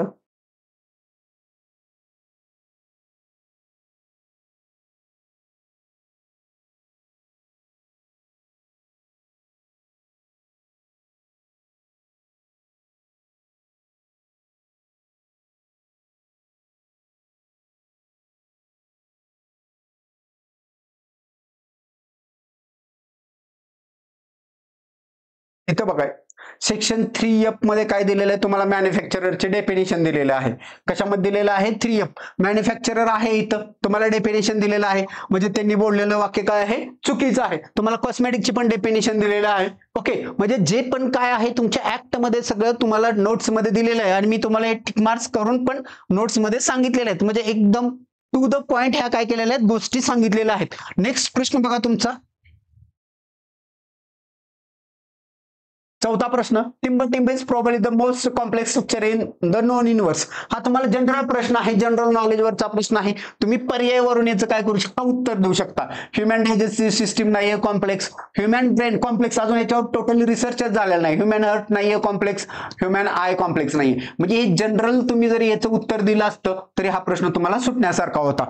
ओके, त्यानंतर तुम्हाला waste sharp material. Okay, waste sharp material म्हणजे तुम्ही हॉस्पिटलमध्ये, ओके, हा डिसइन्फेक्टंट आणि स्टरलायझेशनच्या अंतर्गत प्रश्न येतो की वेस्ट शार्प आहेत ते काय केले जातात? बर्न केले जातात, इन्सिरेशन करून टाकलं जातं त्याचं. मग तुम्हाला माहित असलं पाहिजे की काय आहे त्याच्या रिपीटेड 3 सायकल यूज केल्या जातात. मग टेम्परेचर किती असतं त्यांचं? अबाव 180. काय असतं? अबाव 180. 80 पर्यंत आपल्याला माहित आहे, हॉट एअर ओव्हनचा सगळा कन्सेप्ट माहित आहे, बरोबर. मग अबाव 180 असणारा एकच पर्याय होता फक्त तुम्हाला. त्याच्यावरून डायरेक्ट आहे, जर तुम्हाला प्रिन्सिपल माहित असतं तर तुम्ही काय केलं असतं? हे डायरेक्ट उत्तर दिलं असतं. 160 170, 180 इथपर्यंत तुम्हाला सायकल माहित आहे. ओके, त्याच्या पुढची सायकल कोणती होती? एकच होती 185 ची. ते तुम्हाला जर फक्त मी बॅच मध्ये पण सांगितलंय मुलांना की डिसइन्फेक्टंट आणि स्टरलायझेशन काय आहे, दोन्ही मधला डिफरन्स काय आहे. डिसइन्फेक्टंटची पण आपण डिटेल मध्ये काय केलेला आहे व्हिडिओ त्याचा घेतलेला आहे, त्याची डिटेल नोट्स बघितलेल्या आहे, 12 पेजेसची नोट्स आहे. त्यातल्या प्रत्येक गोष्टीचा एमओए बघितलेला आहे, आपण कोणती गोष्ट कशासाठी यूज केलेला आहे ते पण आपण त्यामध्ये काय केलेलं आहे, कव्हर केलेलं आहे. नेक्स्ट आहे तुम्हाला which of the following state correct regarding the classification of drug. फार्मॅकोलॉजीचं क्लासिफिकेशन आहे, त्यावर तुम्हाला प्रश्न आहे. राईट, तो प्रश्न नंबर पेज नंबर 3 ला मिळून जातो. किती नंबरला मिळून जातो? तुमच्या 3 नंबरला मिळून जातो. Classification of drug. राईट, हे बघा सगळे तुम्हाला क्लासिफिकेशन काय आहे दिलेलं आहे, त्याच्यामध्ये सोर्सेस ऑफ ड्रग आहे. राईट, आणि classification based on the drug हे तुम्हाला विचारलेलं आहे. पाठीमागच्या एनएमसी ला पण तुम्हाला ते सोर्सेस विचारलेले होते ना फार्माकोग्नोसिसचे, तर ते हे आहेत, वेगळं काही नाही, हेच विचारलेलं आहे तुम्हाला. डिगॉक्झिन विचारलं होतं, बरोबर का? राईट, तुम्ही जर बघायला गेला तर ऑलरेडी तुम्हाला दिलेलं आहे, मॉर्फिन डिगॉक्झिन हे दिलेलं आहे. ओके, म्हणजे तुम्हाला फक्त व्यवस्थित काय करायचं आहे, रीड करायचं. अननेसेसरी उगा फार्माकोग्नोसिसचा अभ्यास करत बसू नका. तुम्ही बघा अगोदर काय सांगितलेलं आहे आणि काय नाहीये. राईट, त्यानंतरचा नेक्स्ट प्रश्न बघा तुमचा, which of the among disadvantage of liquid dosage form. तुम्हाला 122 पेज नंबरला त्याचं उत्तर मिळून जातं की डोसेज फॉर्म आपण घेतलेला आहे चॅप्टर, आता पण तुम्हाला मी दाखवलं, त्यात ऍडव्हान्टेजेस डिसएडव्हान्टेजेस तो सगळे पॉईंट आहेत ते ऑलरेडी मी कव्हर केलेलं आहे. तुम्हाला इथं काय विचारलेलं आहे, डिसइन्फेक्टंटचे डेफिनेशन विचारलेलं आहे. ओके, डिसइन्फेक्टंटचे डेफिनेशन ऑलरेडी त्या डिसइन्फेक्टंट टॉपिकच्या पहिल्याच लाईन मध्ये त्याचं उत्तर आहे. ओके, डिसइन्फेक्टंट टॉपिक जर बघायला गेला तर 292 पेजेस नंबरला तो डिसइन्फेक्टंट टॉपिक आहे. राईट, तुम्हाला ते 292 म्हणजे मी ते त्यात 56 इटिमॉलॉजीचे पण ऍड केलेले आहेत पेजेस, प्लस तुमच्या ऍपचे पण ऍड केले आहेत, त्यामुळे तुम्हाला तो वाटेल की जास्त पेजेस आहेत, पण अजिबातच जास्त पेजेस नाहीत. तर यातली पहिलीच डेफिनेशन आहे बघा, disinfectant spores are not necessary killed, हे तुम्हाला त्यामध्ये विचारलं होतं, बरोबर. आणि शिकवत असताना पण मुलांनी मी ऑलरेडी सांगितलेलं आहे, त्याला अंडरलाईन करून दिलेलं आहे मुलांना, म्हणजे एवढा टू द पॉइंट काय केलेला आहे तुम्हाला शिकवलेलं आहे. नेक्स्ट बघा, नेक्स्ट प्रश्न इथं तुम्हाला बघा दिलंय, सर्व रोग जंतू काढून टाकले जाते. ओके, हे तुम्हाला इथं विचारलेलं आहे, म्हणजे अपवाद वगळता. ओके, आता मराठीतून आहे, तुम्ही डिसइन्फेक्टंट इंग्लिश मधून बघितलं तर ह्या गोष्टी आहेत त्या काय होतील, क्लिअर होऊन जातील. Right, okay. 9वा, स्ट्रेप्टोमायसिन, क्लोरमायसिटिन आणि tetracycline example of which form of the drug. Okay, असं विचारलेलं आहे तुम्हाला, त्याचं उत्तर 131 पेज नंबरला आहे. ओके, तुम्हाला मी ऑलरेडी म्हटलंय की अँटीमायक्रोबियल ड्रग तुम्हाला मी शिकवलेला आहे, त्यामध्ये तो पार्ट कव्हर केलेला आहे. 131 आहे का इथं बघा, सगळे अँटीबायोटिक दिलेलं आहे अँटीमायक्रोबियल ड्रग म्हणून.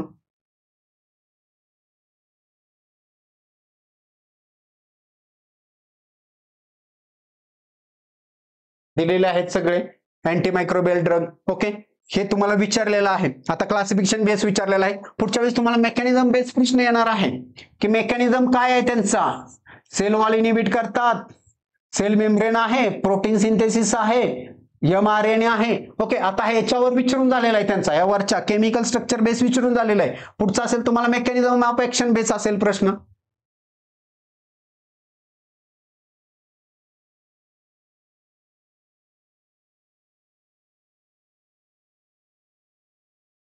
ओके,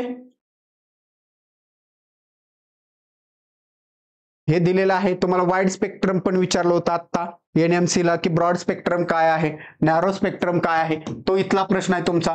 तुम्हाला पाठीमागच्या DMAR ला पण विचारलं होतं ब्रॉड स्पेक्ट्रम काय आहे, नॅरो स्पेक्ट्रम. ब्रॉड स्पेक्ट्रमलाच वाईड स्पेक्ट्रम म्हणतात, हे तुम्हाला माहित आहे. म्हणजे हा 1.5 पेजेसची नोट्स आहे फक्त. राईट, म्हणजे याच्यावर तुम्हाला 100% प्रश्न विचारणार. म्हणजे बऱ्याच मुलांना माहित नाही की रोल ऑफ अँटीबायोटिक्स म्हणजे नक्की कोणता चॅप्टर करायचा आहे, तर कोणता चॅप्टर करायचा आहे, अँटीमायक्रोबियल ड्रगचा चॅप्टर करायचा आहे. म्हणजे एकदम तुम्हाला पिन पॉइंट काय माहिती आहे ना ती सगळी कव्हर केलेली आहे यामध्ये. राईट, नेक्स्ट बघा, नेक्स्ट प्रश्न बघून घ्या. which of the among following is not correctly matched with the adverse reaction. ADR वर प्रश्न विचारलाय तुम्हाला, ADR च्या आपण नोट्स दिले तुम्हाला 12 पेजेसची. ओके, ही पण काय आहे, हे तुम्हाला टॅबलेट डोसेस फॉर्म आहे, पेज नंबर 122 ला आहे. एडीआर ची पण नोट्स आहे तुम्हाला. क्वेश्चन नंबर 10 एडीआर आहे तुम्हाला 87 पेज नंबरला आहे. किती नंबरला आहे? 87 पेज नंबर. तुम्ही जर 87 पेजला गेला तर तुम्हाला एडीआर पण त्यामध्ये मिळून जातो. ओके, हे ऍडव्हर्स ड्रग रिएक्शन आहेत. याच्यावर प्रश्न विचारलाय, टाइप ए वर विचारलेला आहे तुम्हाला. पुढच्या वेळेस तुम्हाला डोस डिपेंडंट रिएक्शन विचारल्या होत्या बरोबर का, की डोस डिपेंडंट रिएक्शन कुठल्या आहेत. ओके, त्या तुम्हाला विचारलं होतं, प्रेडिक्टेबल, अनप्रेडिक्टेबल. ओके, ह्या गोष्टी आहेत, ह्या डेफिनेशन वगैरे विचारून झालेले आहेत. ओके, ह्याच्यामध्ये डिटेलमध्ये पण प्रश्न विचारून झालेले आहेत की काय आहेत ते, राईट. मग ह्या सगळे जे ऍडव्हर्स ड्रग रिएक्शन आहेत त्या मी सगळ्या कव्हर केलेले आहेत. Okay, toxic effect, secondary effect, idiosyncrasy, आता एनएमसी ला आयडोसिंक्रेन्सी विचारला होता, cross tolerance, okay, pseudo tolerance वगैरे काय, ह्या सगळ्या एडीआर मध्ये काय कव्हर केलेले आहेत, आपण कव्हर केले आहेत. आयडोसिंक्रेन्सी दिलेला आहे, राईट. असा कोणताच पॉईंट नाही की तो आपण ठेवलेला नाहीये, म्हणजे सगळे पॉईंट काय केलेले आहेत त्यामध्ये आपण काय केलेले आहेत, कव्हर केलेले आहेत, राईट. नेक्स्ट बघा प्रश्न, which of the among following are not correct regarding tablet हा dosage form 122 नंबरला तुम्हाला भेटून जाईल, राईट. त्यानंतर सिस्टीम विचारलेला आहे तुम्हाला की म्हणजे डेफिनेशन विचारलंय जीएनपी ची. जीएनपी ऑलरेडी तुम्हाला 1.5 पेजेसची नोट्स आहे, फक्त 1.5 पेजेसची. ओके, ती पण तुम्हाला दिलेलं आहे. मला वाटतं लास्ट आहे पेज नंबर 354 च्या आसपास काहीतरी तुमचं जीएनपी ची नोट्स आहे. आता काही ती दाखवत नाही, खूप छोटे आहे, 1.5 पेजेस आहे. ओके, आणि तुम्ही हे जर तुम्हाला जरी कन्सेप्ट जरी माहित असता, जीएनपी काय आहे, लॉंग फॉर्म जरी व्यवस्थित माहित असता तरी या प्रश्नाचं उत्तर देऊ शकता. गुड मेकिंग प्रॅक्टिसेस असं कधीच फार्मसीत तुम्ही ऐकलं नाही. गुड मॅन्युफॅक्चरिंग प्रोड्युसर कधीच ऐकलं नसतं, प्रोड्युसर नसतो कधी. ओके, गुड मेकिंग प्रोड्युसर असतो का, मेकिंग असतं का, नाहीये. म्हणजे तुम्हाला जनरल लॉजिक जरी वापरलं असतं तरी ह्या प्रश्नाचं न प्रश्न वाचता या 4 पर्यायात जरी बघितलं असतं तर तुम्ही काय केलं असतं, याचं उत्तर दिलं असतं. का तुम्हाला एकच फार्मसीला शिकलेला असता तुम्ही, गुड मॅन्युफॅक्चरिंग प्रॅक्टिस हे शब्द कधीच तुम्ही बघितलेले नसतात. म्हणजे एवढा सोपा प्रश्न होता, याला अभ्यास करायची गरज नाही. तुमचं जनरल लॉजिक काय आहे त्यावर सगळे प्रश्न. आता फार्मसी काउन्सिल ऑफ इंडिया कधी आलाय तुम्हाला विचारलेला आहे, त्याचा डायरेक्ट रेफरन्स दिलेला आहे मी तुम्हाला, म्हणजे क्रोनॉलॉजी 4-5 ठिकाणी मी त्याचा रेफरन्स दिलेला आहे तुम्हाला. ओके, तुम्ही जर बघायला गेला पेज नंबर 144 ला जरी गेला तर तुम्हाला काय होतं, तो मिळून जातं. म्हणजे प्रत्येक गोष्ट आहे ती विथ तुम्हाला फुल प्रूफ दिलेले आहे.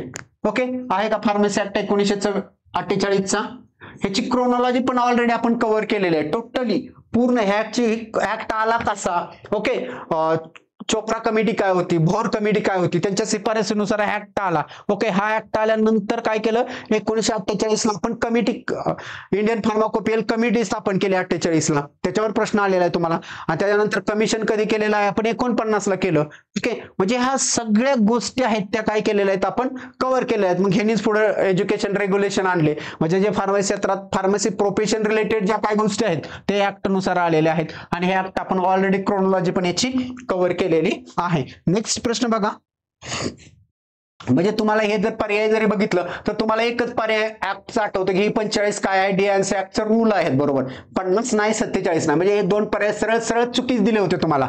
ओके, म्हणजे जनरल ज्यांनी फक्त फार्मसी केले ना त्यांना सुद्धा हा प्रश्न सुटण्यासारखा होता, फक्त नाव माहित असलं तरी फार्मसीचं. ओके, इथं तुम्हाला ड्रगची डेफिनेशन विचारली आहे, साधी डेफिनेशन विचारली होती की बाबा तुम्हाला काय, टिम्बटिम can be defined as a chemical substances known structure other than the nutrient or the essential dietary ingredients. Okay, मग तुम्हाला एवढं जरी माहित असतं की अरे ह्याच्यात काहीतरी वेगळं दिलेलं आहे तर हे काय आहेत, हे डोसेस फॉर्म आहेत, हे 3 काय डोसेस फॉर्म आहेत. आणि डोसेस फॉर्मची डेफिनेशन अशी नसते, उरलं एकच तुमच्याकडं ड्रग, म्हणजे डोळे झाकून याचं उत्तर तुम्ही देऊ शकत होता. ऑलरेडी हे तुम्हाला डीएनसी ऍक्ट मध्ये आहे, फार्मॅकॉलॉजीच्या पहिल्या पेजवरच आहे. तुम्ही फार्मॅकॉलॉजी, जनरल फार्मॅकॉलॉजी नोट्स बघितली तर त्याच्या पहिल्याच पेजवर ड्रगची डेफिनेशन दिलेलं आहे तुम्हाला.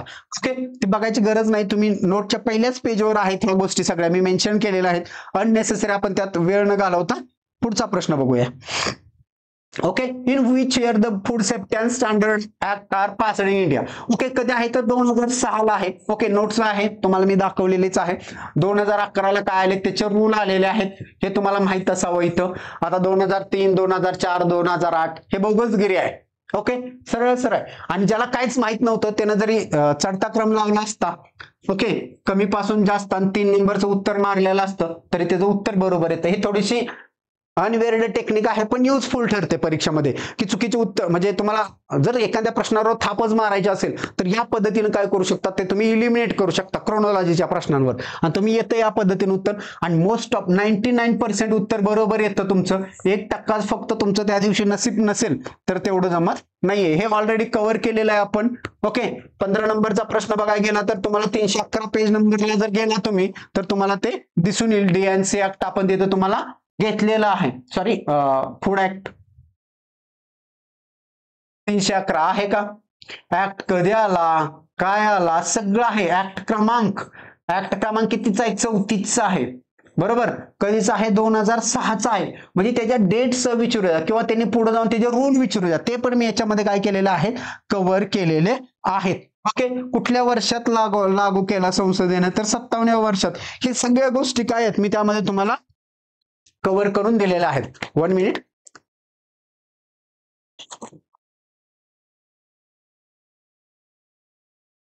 ओके, नेक्स्ट प्रश्न बघा. FDA अप्रूव्हल सिन्स 19 म्हणजे तुम्हाला सरळ अँटी हायपरटेन्सिव्ह ड्रग विचारला होता. हायपरटेन्शन साठी कुठला ड्रग वापरला जातो? ज्याला कुणाला काहीच लॉजिक नव्हतं तरी पण तो प्रश्न विद्यार्थी सोडवू शकत होता. कसा? तुम्हाला मी रेफरन्स तर दिलेलाच आहे ऑलरेडी, आपण CVS बघितलेला आहे. CVSच्या नोट्स मध्ये तो प्रश्न आहे तुम्हाला, प्लस तो प्रश्न अजून कुठं आहे तुमचं जे क्लासिफिकेशन आहे ना पहिल्या पेजवर, त्याच्यावर पण प्रश्न आहे. तो इन डिटेल मध्ये आहे की बाबा थेरॅपेटिक ऍप्लिकेशन मध्ये विचारलंय अँटी हायपरटेन्सिव्ह ड्रग रेझरफिन तिथं नाव दिलेलं आहे. ओके, आणि शिकवताना ऑलरेडी मी सांगितले पुढचा अँटी डायबेटिक पण दिलेला आहे तुम्हाला तिथं. म्हणजे पुढचा प्रश्न काय असणार? अँटी डायबेटिक वर असणार आहे. म्हणजे तुम्हाला अभ्यास करताना काय करावं लागणार आहे ऑलरेडी मी दिलेलं आहे सगळ्या गोष्टी, की कुठला प्रश्न येणार आहे तुम्हाला. ओके, बघा कालच्या परीक्षेला होता की हॅलोथेनवर विचारलं होतं, ते कुठल्या वेने इलिमिनेट केला जातो. ऑलरेडी ज्यावेळेस मी तुम्हाला ADME शिकवतो, एक्सक्रिशनचा पार्ट शिकवलेला आहे, त्यामध्ये ऑलरेडी मी सांगितलं होतं अल्कोहोल जनरल अनेस्थेटिक असतात, ते कशा थ्रू एक्सपेल केले जातात? लंग्स थ्रू केले जातात. ओके, आर्सेनिक वगैरे आहेत ते स्किन थ्रू केले जातात. ऑलरेडी मी तुम्हाला सांगितलेल्या आहेत गोष्टी. आता जे तुम्ही टेट्रासायक्लिन वगैरे बघितले जे अँटीबायोटिक आहेत, ओके, किंवा तुम्ही मॉर्फिन वगैरे हे ड्रग बघितले तर हे मिल्क थ्रू काय केले जातात? एक्सक्रीट केले जातात. म्हणून हे ड्रग आहेत ते लॅक्टेटिंग मदर किंवा प्रेग्नंट वुमनला दिले जात नाहीत. ओके, पर्गेटिव्स असतात ते तुमच्या इंटेस्टाईन थ्रू काय केले जातात? इलिमिनेट केले जातात. हे सगळ्या गोष्टी म्हणजे तुम्हाला इन डिटेल मध्ये प्रत्येक ड्रगचं काय कोणत्या पद्धतीने इलिमिनेट केला जातो, म्हणजे प्रत्येक ड्रगचं जाऊन तुम्हाला इलिमिनेशन बघायची गरज नाहीये. तुम्हाला कॅटेगरी समजला पाहिजे, कन्सेप्ट समजला पाहिजे. ओके, आता उद्या विचारलं जाईल इथला अल्कोहोल कुठल्या पद्धतीने शरीराबाहेर टाकलं, जर तुम्हाला अल्कोहोलच माहित असेल ते लंग्स थ्रू एक्सपेल केलं जातं तर तुम्हाला बघायची गरज नाही ना स्पेसिफिक. आता जनरल आणण्यासाठी त्यांनी कुठला पण प्रश्न विचारला, तुम्हाला माहित आहे की ते लंग्स थ्रूच आहे. बरोबर, आता जे हेवी मेटल्स आहेत ते कशा थ्रू? इंटेस्टाईन. आर्सेनिक वगैरे आहेत, ओके, जे आपण मेटॅलॉइड्स म्हणतो, बरोबर, हे कशा थ्रू आहेत? स्किन थ्रू आहेत. म्हणजे ह्या जनरल गोष्टी, जनरल कन्सेप्ट ह्याला म्हणतात. उगाच पाठांतर किंवा स्पेसिफिक ड्रगचं सांगून उपयोग नाहीये तुम्हाला, त्याचं ऍप्लिकेशन करता आलं पाहिजे सगळ्या गोष्टींसाठी. राईट, तुम्हाला रेझरपिन विचारलेलं होतं की अँटी हायपरटेन्सिव्ह ड्रग कोणता आहे. ओके, तुम्हाला सायल माहित नाही, त्याचा इयर माहित नाही, काहीच माहित नाही. हा प्रश्न सोडवायचा आणि डेफिनेटली बरोबर सोडवायचा. कसा सोडवायचा बघा. अँटीपायरेटिक म्हणजे काय मित्रांनो? कॅटेगरी दिली. काय अँटीपायरेटिक म्हणजे काय करतोय? फिवर कमी करणारे ड्रग म्हणजे काय? अँटीपायरेटिक. हायपरटेन्शन आणि फिवरचा काय संबंध आहे का? म्हणजे अँटी हायपरटेन्सिव्ह आणि हायपरटेन्शनसाठी अँटीपायरेटिक ड्रग वापरतील का? अजिबातच नाहीये. जर्मिसायडल म्हणजे तुमचे मायक्रो ऑर्गॅनिझम किल करणारे, काही संबंधच नाही हायपरटेन्शनचा आणि जर्मिसायडलचा. अँटीसेप्टिक तुम्हाला माहित आहे, मायक्रो ऑर्गॅनिझम किल करणारा. बरोबर, हे सध्या डेफिनेशनचा आणि एकच ड्रगचं नाव दिलं होतं फक्त, रेझरपिन. म्हणजे ह्या काय होत्या? कॅटेगरी होत्या, ड्रगच्या कॅटेगरी होत्या. एकच ड्रग दिला होता रेझरपिन, ज्याला कॉमन सेन्स होता, जनरल नॉलेज होतं, फक्त जनरल नॉलेज. फार्मसी केले, फक्त फार्मसी केले एवढ्या गोष्टीचा जरी अभिमान असला तरी हे असले प्रश्न काय होतात? सुटतात आहे. आणि ह्याचं पण तुम्हाला मी डायरेक्ट उत्तर दाखवून देतो. पेज नंबर 4 आणि पेज नंबर 72 दोन्हीकडे पण हा तुम्हाला काय आहे? कव्हर केलेला आहे मी प्रश्न. पेज नंबर 4 ला पण एकदा दाखवून देतो तुम्हाला की कसा प्रश्न आहे तिथं. म्हणजे एवढं मायन्यूट रीडिंग पाहिजे तुमचं की बाबा कसं आहे anti hypertensive drug such as reserpine. आणि पुढचा अँटी डायबेटिक तुम्हाला परीक्षेला विचारला जाईल कुठला आहे? टोलमिटामाइड. ओके, म्हणजे या गोष्टी तुम्हाला खूप गरजेच्या ठरतात परीक्षामध्ये. ओके, म्हणजे अभ्यास करताना फक्त वेगळ्या पद्धतीने अभ्यास न करता तुम्हाला इन डिटेल मध्ये कसा अभ्यास करायचा. तुम्ही आता नेक्स्ट पेज नंबर घ्या, 72 पेज नंबर घ्या. ओके, पेज नंबर 72 ला गेला तरी तुम्हाला तिथे मिळून जाईल. ओके, अँटी हायपरटेन्सिव्ह ड्रगची कॅटेगरी आहे. बरोबर, तुम्हाला त्यामध्ये काय विचारला होता, सॉरी, रेझर पिन. आता पुढच्या वेळेस तुम्हाला रेझर पिनची कॅटेगरी विचारतील ना, बरोबर का.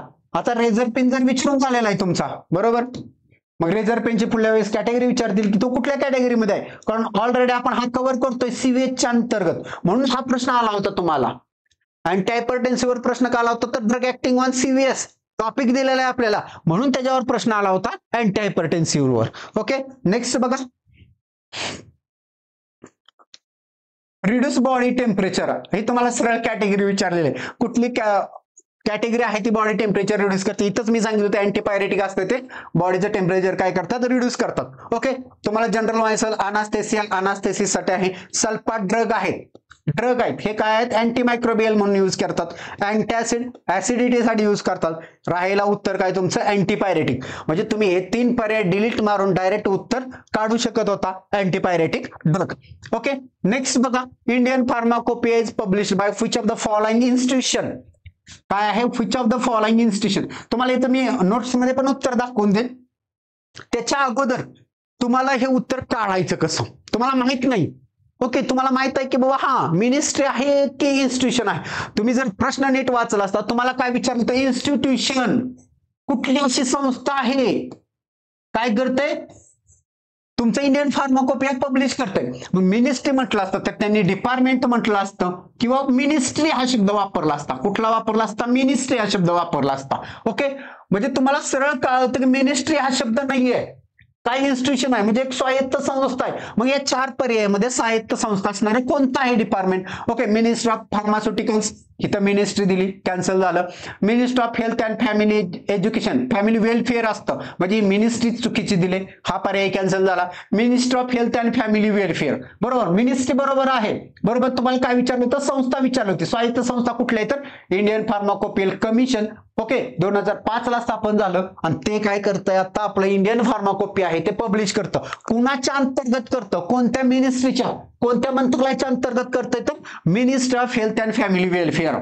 Okay, ministry of health and family welfare त्यांच्या अंतर्गत काय केलं जातंय, जे आपलं इंडियन फार्माकोपिया आहे ते पब्लिश केलं जातंय. राईट, म्हणजे हे फार्माकोपिया कमिशन कधी झाले, 5 ला स्थापन झाले, आणि 2009 ला काय झालं होतं, ऑपरेशनल, म्हणजे जानेवारी 2009 पासून काय झालं, त्याचं ऑपरेशन सुरू झालं. ऑपरेशन म्हणजे कार्यरत झालं. ह्याच्यावर पण प्रश्न विचारलाय. ओके, पण तो प्रश्न काय झालाय, कॅन्सल म्हणजे कॅन्सल झालाय, कारण 4च्या 4 पर्याय चुकीच होतं. त्यामुळे हा प्रश्न तुम्हाला रिपीट आहे मित्रांनो. ओके, त्याची तारीख पण लक्षात ठेवायची आहे तुम्हाला. 9 जानेवारी 2009, सॉरी 1 जानेवारी 2009 ही काय असणार आहे, त्याची तारीख आहे. म्हणजे तुम्हाला पुढे जाऊन काय येऊ शकतं, ते स्पेसिफिक तारीख विचारली जाऊ शकते, इयर पण विचारलं जाऊ शकतं. म्हणून हे पण तुम्हाला काय करायचं आहे, लक्षात ठेवायचं आहे.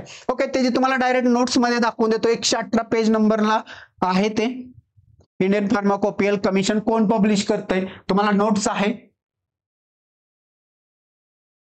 बघा.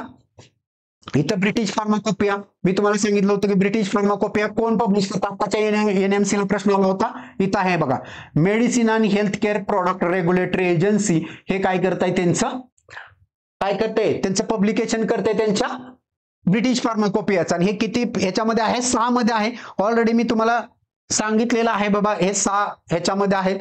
कधीपासून आहे ते सगळं आहे, 1953 पासून अॅन्युअली पब्लिश केलं जातं. यांचे 6 जे व्हॅल्यूम्स आहेत ते पण मी तुम्हाला काय दिलेले आहेत, त्यामध्ये दिलेली आहेत की कुठले कुठले 6 व्हॅल्यूम आहेत ते. राईट, ब्रिटिश फार्माकोपियाचे बघा, इथं 6 व्हॅल्यूम दिलेले आहेत. 6व्यामध्ये सीडी रॉम आहे, वेटरनरी, हे सगळं तुम्हाला म्हणजे बॅच मध्ये ऑलरेडी मी शिकवून झालेलं आहे. तुम्हाला हे 6 व्हॅल्यूम दिलेले आहेत. Right, okay. आता आपल्याला काय बघायचं होतं, इंडियन फार्माकोपियाचं कोण पब्लिश करतं. इथं आहे बघा, इंडियन फार्माकोपियल कमिशन काय करतंय, बिहाफ ऑफ कोणाच्या अंतर्गत करतं, तर ministry of family and welfare. Okay, government of India म्हणजेच काय, तुमची ministry of family and welfare यांच्या अंतर्गत काय केलं जातं, इंडियन फार्माकोपियल कमिशन आहे. ओके, ते काय करतंय, तुमचं इंडियन फार्माकोपिया पब्लिश करतंय. कधीपासून करतंय, तर तुमचं 2005 ला स्थापन झालं, 2009 ला फुल्ली ऑपरेशनल झालं, तेव्हापासून करतंय. हे तुम्हाला इथं लक्षात घ्यायचं आहे. ओके, नेक्स्ट बघा, 19वा. ओके, हाच प्रश्न आहे तुमचा, इंडियन फार्माकोपियल कमिशन ओके, हा तुम्हाला डेटा ऑलरेडी मी तुम्हाला साइड वरून घेऊन दिलेला आहे. बॅच मध्ये तुम्हाला त्याचे नोट्स पण दिलेले आहे, त्याचा चार्ट पण दिलेला आहे, कोणत्या एडिशन कोणत्या कलर मध्ये आहेत, त्यांची क्रोनॉलॉजी, हिस्ट्री, सगळा डिटेल्स डेटा आहे तो काय केलेला दिलेला आहे. ओके, हा प्रश्न कॅन्सल झाला होता. याचं उत्तर काय आहे? 2009 ला काय झालं होतं? इंडियन फार्माकोपियल कमिशन आहे ते काय केलं होतं? ऑपरेशनल झालं होतं. Okay, beginning the 20th century टिंब chemistry has begun revolution in the pharmaceutical industry. Okay, तुम्हाला जे क्लासिफिकेशन ऑफ ड्रग आहे ना फार्मॅकोलॉजी तिसऱ्या पेजवर, त्यामध्ये तुम्हाला मी सांगितलेलं आहे की सिंथेटिक केमिस्ट्री आहे, त्या सिंथेटिक केमिस्ट्रीमुळेच काय झाले, सगळे ड्रग काय केले जातात? सिंथेसिस केले जातात. ऑर्गॅनिक केमिस्ट्री तुम्हाला माहित आहे, ही ओल्ड केमिस्ट्री आहे. किचन केमिस्ट्री हा कन्सेप्टच नाहीये, नॅचरल केमिस्ट्री पण नाहीये कन्सेप्ट तुम्हाला. मग राहिलं काय? दोनच होतं, ऑर्गॅनिक आणि सिंथेटिक. पण ऑर्गॅनिक ही खूप जुन्या काळातली केमिस्ट्री आहे, आता कुठल्याही तर सिंथेटिक केमिस्ट्री आहे. म्हणजे जनरल नॉलेज न सुद्धा तुम्ही या प्रश्नाचं काय करू शकत होता? उत्तर देऊ शकत होता. राईट. नेक्स्ट बघा, a large variety of drug need to be stored at the temperature of. Okay, तुम्ही इन्व्हेंटरी कंट्रोल नावाचा जो टॉपिक आहे, ओके, त्यामध्ये तुम्हाला ह्या प्रश्नाचं उत्तर दिलेलं आहे. राईट. तुम्हाला माहित आहे की 20 आणि 30 टेम्परेचर, 15 आणि 20 आहे, 3 ते 5 आहे, 5 आणि 10 आहे. बरोबर, हे सगळे काय आहेत? तुम्हाला टेम्परेचरच्या हे दिलेले आहेत. बरोबर, तुम्हाला ते जर तुम्ही इन्व्हेंटरी मॅनेजमेंट टॉपिक बघितला तर त्यामध्ये तुम्हाला मोस्ट ऑफ द मेडिसिन कशामध्ये स्टोअर केलेले आहे? 15 ते 20 डिग्री सेल्सिअस मध्ये काय केलेले आहेत? स्टोअर केलेले आहेत. बरोबर का? त्याला आपण काय म्हणतो? Cool temperature. काय म्हणतो? Cool temperature. कोल्ड म्हणजे काय? 2 ते 8 असतं ते तुमचं कोल्ड असतं. ओके, 8 ते आपण 20 पर्यंत काय करतो? कूल टेम्परेचरला आपण काय केलेलं असतं? बऱ्यापैकी सगळे मेडिसिन आहेत ते काय केलेले आहेत? स्टोअर केलेले आहेत. तुम्हाला त्या स्टोरेजचा चार्ट पण दिलेला आहे इन्व्हेंटरी मॅनेजमेंटला. तुम्ही बघायला गेला तर त्या इन्व्हेंटरी मॅनेजमेंटचे जे नोट्स आहे त्यामध्ये तुम्हाला ते मिळून जाईल. राईट. त्यानंतरचा प्रश्न आहे कॉस्मेटिक. बघा, इथे रिपीट प्रश्न झालेला आहे. एक मगाशी वेगळंच उत्तर दिलं होतं, तिथे काय दिलं होतं? सेक्शन 5 दिला होता, त्याच्यानुसार तिथे बरोबर धरलं होतं. पण काय आहे सेक्शन 3 मध्ये, म्हणजे सगळ्याच ऍक्टचं बऱ्यापैकी जे ऍक्ट मोठे असतात त्यांच्या सेक्शन 3 मध्ये डेफिनेशन असतात. ऍक्ट छोटे असले तर सेक्शन 2 मध्ये काय असतात? डेफिनेशन असतात. हे लॉजिक होतं. 4, 5, 6 काय? 4 नाहीये. 5 ला तुमचं काय आहे? डीटीओबी आहे. ओके, 6 ला काय आहे? तुमचं डीसीसी आहे. ओके, सॉरी, 6 ला तुमचं सीडीएल आहे आणि 7 ला डीसीसी आहे. म्हणजे ह्या जर तुम्हाला सेक्शन माहित असते, ऑलरेडी मी शिकवताना सांगितलेलं आहे 6, 7 काय आहे, सगळं 17, 18 सगळे सेक्शन मी तुम्हाला शिकवताना सांगितलेलं आहे. त्यावरून तुमचा हा प्रश्न क्लिअर होऊन जातो. ओके, इथं तुम्हाला एडीआर वर विचारलेला आहे. ऍडव्हर्स ड्रग रिएक्शन मगाशी पण बघितलं होतं आपण. राईट. एडीआर तुम्हाला मी सांगितलेलं आहे, पेज नंबर 87 ला तुम्हाला एडीआर मिळून जातं. मगाशी बघितलं टाईप ए रिएक्शन, टाईप 2 रिएक्शन, यालाच आपण काय म्हणतो? डोस डिपेंडंट रिएक्शन असं म्हणतो. हे ऑलरेडी डोस तुम्हाला केडी त्रिपाठी मधून मी दिलेले आहे. नेक्स्ट आहे तुमचं ब्रॉड स्पेक्ट्रम अँटीबायोटिक. बघा, आपण अँटीमायक्रोबियल ड्रग विचारलं होतं, बघितलं होतं, 1.5 पेजची नोट्स. बरोबर आहे का? रिपीट विचारलाय प्रश्न विचारलेला आहे. काय विचारलाय? तुम्हाला ब्रॉड स्पेक्ट्रमची डेफिनेशन विचारलाय. पुढच्या वेळेस काय विचारतील? नॅरो स्पेक्ट्रमचे विचारतील. फेरी लेस आणि लेस हा कन्सेप्टच नाहीये, म्हणजे दोनच होतं, broad spectrum, narrow spectrum. Okay, त्या दोन्हीची डेफिनेशन करून ठेवायची आहे तुम्हाला. ओके, आता पुढचा राहिलायच काय तर मेकॅनिझम ऑफ ऍक्शन राहिलाय. काय राहिलाय? Mechanism of action. त्यामुळे तुम्हाला मेकॅनिझम ऑफ ऍक्शन परफेक्ट करून ठेवायचा. पुढचा प्रश्न तुम्हाला त्यावर फ्रेम होणार आहे.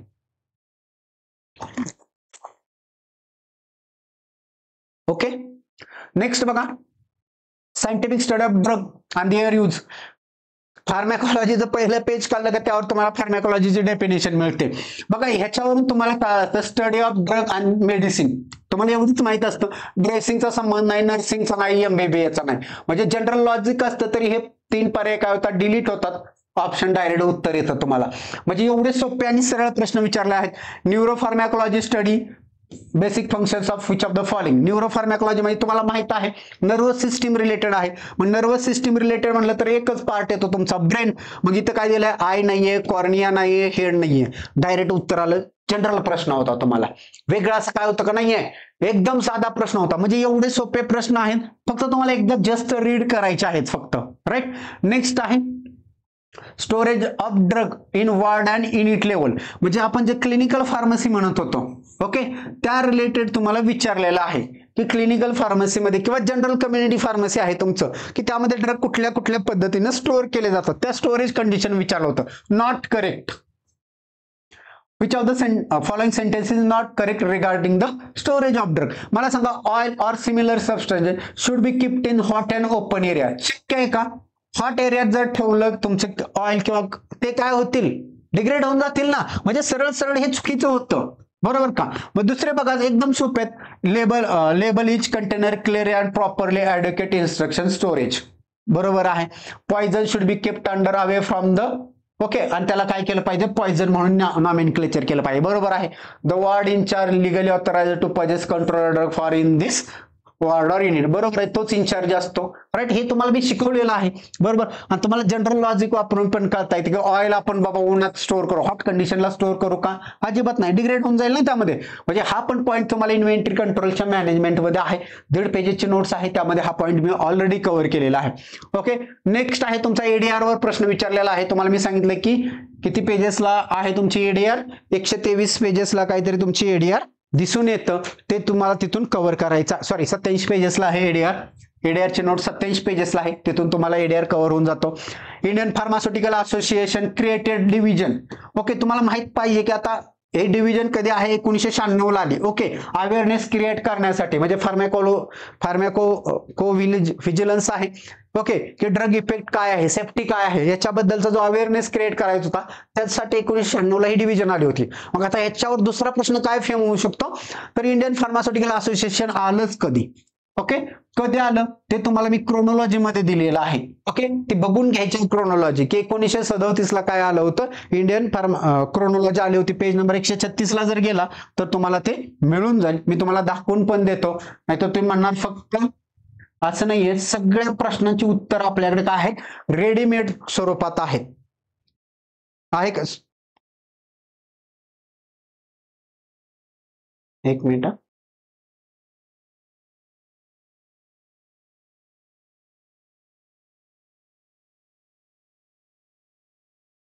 आहे का. 139 ला काय आहे तुमचं, रिनेम झालं होतं इंडियन फार्मास्युटिकल असोसिएशन, आहे का, हे तुम्हाला विचारणार आहेत. 139 ला कधी झालं, इंडियन फार्माकोपिल असोसिएशन कधी आलं, बरोबर. किंवा तुम्हाला ह्याचं नाव कधी चेंज केलं, United provisions of pharmaceutical association होतं, त्याचं नाव चेंज कधी केलं, 1939 ला, किंवा इंडियन फार्मास्युटिकल असोसिएशन कधी आलं, ह्या गोष्टी तुम्हाला आहेत, परीक्षेला येणार आहेत, म्हणून ही नोट्स तुम्हाला दिले. ओके, ही सिलेबसला नाहीये, पण ही क्रोनॉलॉजिकल डेव्हलपमेंट आहे ना आपली, त्यामध्ये हे येतं. आता डीएन पाठीमागच्या वेळेस विचारलं होतं, डीएनसी ऍक्ट मध्ये कॉस्मेटिक ऍक्ट शब्द पहिल्यांदा नव्हता, ड्रग ऍक्ट होता, बरोबर का, तो 1940 ला आला होता. कॉस्मेटिक शब्द आता तो विचारलाय, पण पुढच्या वेळेस 100% तुम्हाला प्रश्न असणार आहे की कॉस्मेटिक हा वर्ड कधी ऍड केला त्यामध्ये, तर कधी केला, 1962 ला ऍड केला. आपण अमेंडमेंट केली आणि कॉस्मेटिक रिलेटेडच्या ज्या काही तरतुदी आहेत त्या 1962 ला काय केलेल्या आहेत, आपल्या ऍक्ट मध्ये ऍड केल्या, आणि त्यावेळेस आपण त्याचं नाव चेंज केलं, drug and cosmetic act, right. त्यामुळे तुम्हाला ह्या गोष्टी माहित असू द्या. ओके, हे असोसिएशन वरचा प्रश्न झाला. त्यानंतर हा जनरल प्रश्न होता तुम्हाला अँटीबायोटिक वरचा, की तुम्हाला अँटीबायोटिकची हिस्ट्री माहित असली पाहिजे, की पहिला अँटीबायोटिक कधी आलं, काय आलं वगैरे, त्याच्यावरचा प्रश्न आहे, तो तुम्हाला कव्हर होऊन जातो जनरल टॉपिक मध्ये. नेक्स्ट बघा, हॉस्पिटल फार्मसीची डेफिनेशन विचारलेलं आहे तुम्हाला. 2 पेजेसची नोट्स आहे हॉस्पिटल फार्मसीची. त्या पुढच्या कम्युनिटी फार्मसी, ती पण तुम्हाला नोट्स दिलेली आहे 2 पेजेसची. ओके, तुम्ही बघायला गेला तर पेज नंबर 226 आणि पेज नंबर 230 तुम्हाला काय होतात, हॉस्पिटल फार्मसी आणि कम्युनिटी फार्मसीची काय आहे ती नोट्स आहे ती मिळून जाते, आणि एकदम सोपे आहे. ओके, तुम्ही एकदा वाचले, आणि एवढ्या चांगल्या पद्धतीने मी तुम्हाला शिकवलेलं आहे हॉस्पिटल आणि कम्युनिटी फार्मसी. हे हॉस्पिटल फार्मसीचा डेफिनेशन आहे, याच्यामध्ये तुम्हाला what is mean by hospital pharmacy वगैरे सगळं कव्हर केलेलं आहे याच्यामध्ये, राईट. एक मिनिट, हे हॉस्पिटल फार्मसी फंक्शन काय आहे, त्याची डेफिनेशन काय आहे, पहिल्याच ह्याच्यात डेफिनेशन दिलेलं आहे तुम्हाला.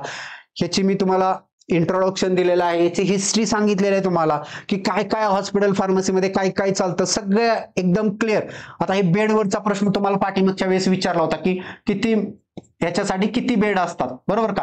म्हणजे हे ऑलरेडी तुम्हाला मी कव्हर करून दिलेलं आहे, त्याचे नोट्स दिलेले आहे. आता पुढच्या वेळेस दुसऱ्या ह्याच्यावर विचारलं जाईल, तुम्हाला रिस्पॉन्सिबिलिटीवर विचारलं जाईल, फंक्शन्सवर विचारलं जाईल, त्यामुळे तुम्हाला ह्या गोष्टी आहेत त्या माहीत असल्या पाहिजेत. त्याच्यासाठी मी तुम्हाला हे सगळ्या नोट्स काय केलेल्या आहेत, प्रोव्हाइड केलेल्या आहेत.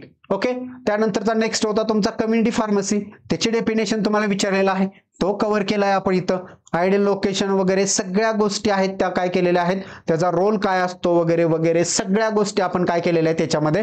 टाइप्स लेआउट, प्रोसेस लेआउट काय असतो, सगळ्या ओके. प्रोडक्ट लेआउट, त्याचं कॉम्बिनेशन लेआउट आता यूज केला जातो.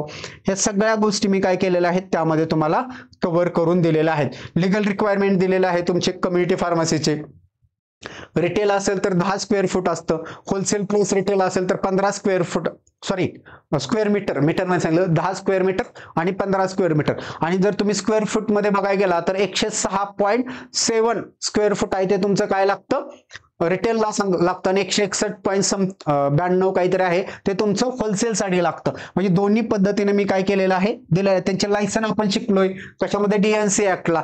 होलसेलसाठी कुठले आहे, रिटेलसाठी कुठले आहे, ऍप्लिकेशन 19 मध्ये ऍप्लिकेशन, 20 मध्ये तुमच्या लायसन आहेत. ओके, त्यानंतर रिमोट एरियासाठी एक आपण वेंडर लायसन करून देतो ती आहे. नार्कोटिक ड्रग साठी आहे. CC1 साठी कुठली लायसन, कुठले ऍप्लिकेशन आहे, हे सगळा पार्ट आहे तो DNC ऍक्ट मध्ये आपण कव्हर केलाय. NNC ला 3 प्रश्न आले होते त्यावर, फक्त लायसनवर 3 प्रश्न आले होते. आणि चार्ट बघायला गेला तर 2च लाईनीचा चार्ट आहे, त्यावर सगळ्या गोष्टी आहेत त्या कव्हर केल्या होत्या आपण, राईट. म्हणजे ऑलरेडी शिकून झाला होता तो पॉइंट, त्यामुळे तुम्हाला ते प्रश्न सोडवायला इझी पडलं. हे तुम्हाला काय विचारलेलं आहे तर नर्वस सिस्टीमवरचा प्रश्न आहे, अँटी डिप्रेसंट रिलेटेडचा प्रश्न आहे, तो ऑलरेडी तुमच्या CNS मध्ये आहे, नोट्स आहे त्याची तुम्ही बघू शकताय. त्यावर 33 नंबरचा प्रश्न आहे तो तुम्हाला पेज नंबर 45-46 ला मिळून जातो, राईट.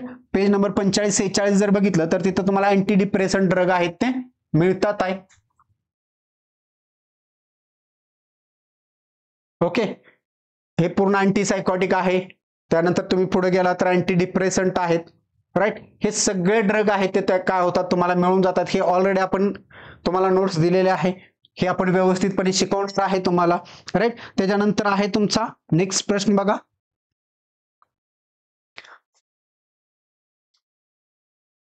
तुम्हाला इसेन्शियल कन्झ्युमेबल लिस्ट, ओके, हा ऑलरेडी लिस्ट तुम्हाला मी दिलेली आहे. इसेन्शियल कन्झ्युमेबल लिस्ट म्हणजे हॉस्पिटल चालवत असताना हॉस्पिटलमध्ये लागणाऱ्या गोष्टींना काय म्हणतो आपण, इसेन्शियल कन्झ्युमेबल लिस्ट म्हणतो. मग हॉस्पिटल चालवत असताना कोणत्या गोष्टीची गरज लागत नाही, कॉमन सेन्स होता याच्यामध्ये. ओके, OPD लागते का हॉस्पिटलला, लागते. गार्डन लागतं का हॉस्पिटलला, गरजेचंच नाही ना.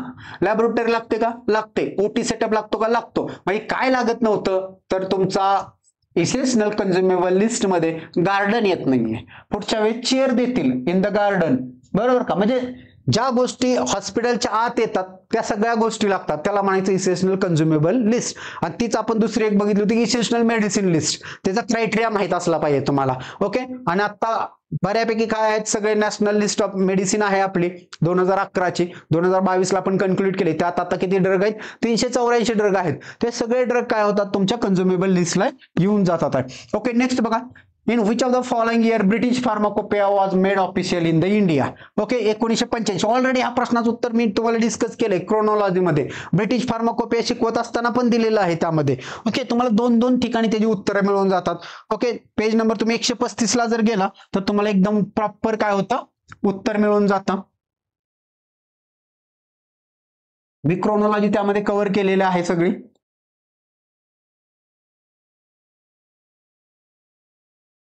याच्यावर आहे क्रोनॉलॉजी 135, 152 झालं, सॉरी.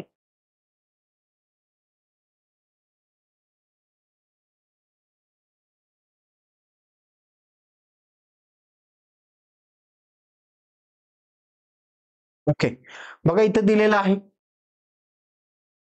1985 ला British pharmacopoeia was made sole authority for the pharmacy profession in the India. म्हणजे 1985 ला काय झालं होतं, ब्रिटिश फार्माकोपिया इंडियामध्ये काय केला होता, लागू केला होता. आणि हा टॉपिक आपल्या सिलेबसला वाटत नाहीये, पण ऑलरेडी फार्मसी प्रोफेशनचं जे क्रोनॉलॉजी आहे त्याच्या अंतर्गत ऑलरेडी मी टॉपिक कव्हर केलेला आहे तुम्हाला. म्हणजे जेणेकरून तुमचा एकही प्रश्न काय नाही झाला पाहिजे, मिस नाही झाला पाहिजे, अशा पद्धतीने तुम्हाला एकदम प्रॉपरली काय केलेलं आहे याच्यामध्ये मी तुम्हाला सगळ्या गोष्टी काय केलेल्या आहेत शिकवलेल्या आहेत. नेक्स्ट प्रश्न बघा. तुम्हाला GNP वर विचारलेला आहे, म्हणजे जे कोडिंग डिकोडिंगचा जसा पार्ट आहे बुद्धिमत्तेचा ते इथं खेळला गेलेला आहे. बघा तुम्हाला प्रश्न काय आहे, most countries will only accept the import and sale of drug that are internationally recognized as.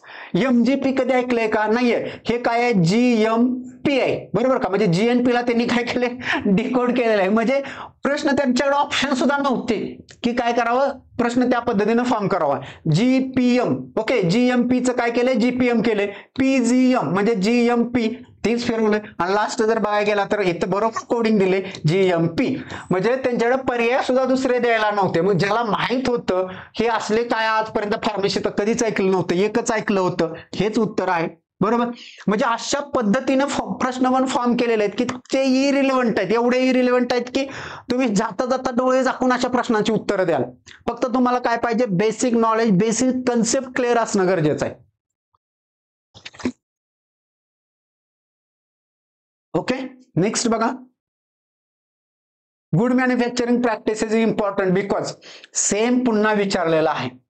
Same GNP वरचा प्रश्न आहे. ऑलरेडी 1.5 पेजेसची नोट्स आहे, त्यामुळे तुम्हाला हा कव्हर होऊन जातो. नेक्स्ट आहे, which of the following is not objective of food safety standard act 2006. Okay, इथं तुम्हाला ऍक्ट विचारलाय कधीचा? 2006. मगाशी इयर विचारलं होतं तुम्हाला. म्हणजे जर तुम्ही पुढे जाऊन पाठीमागा आला असता, ओके, तरी तुम्हाला ह्या प्रश्नाचं उत्तर सुटलं असतं. एवढं सोपं आहे, ऍक्ट दिलेला आहे मी तुम्हाला ऑलरेडी.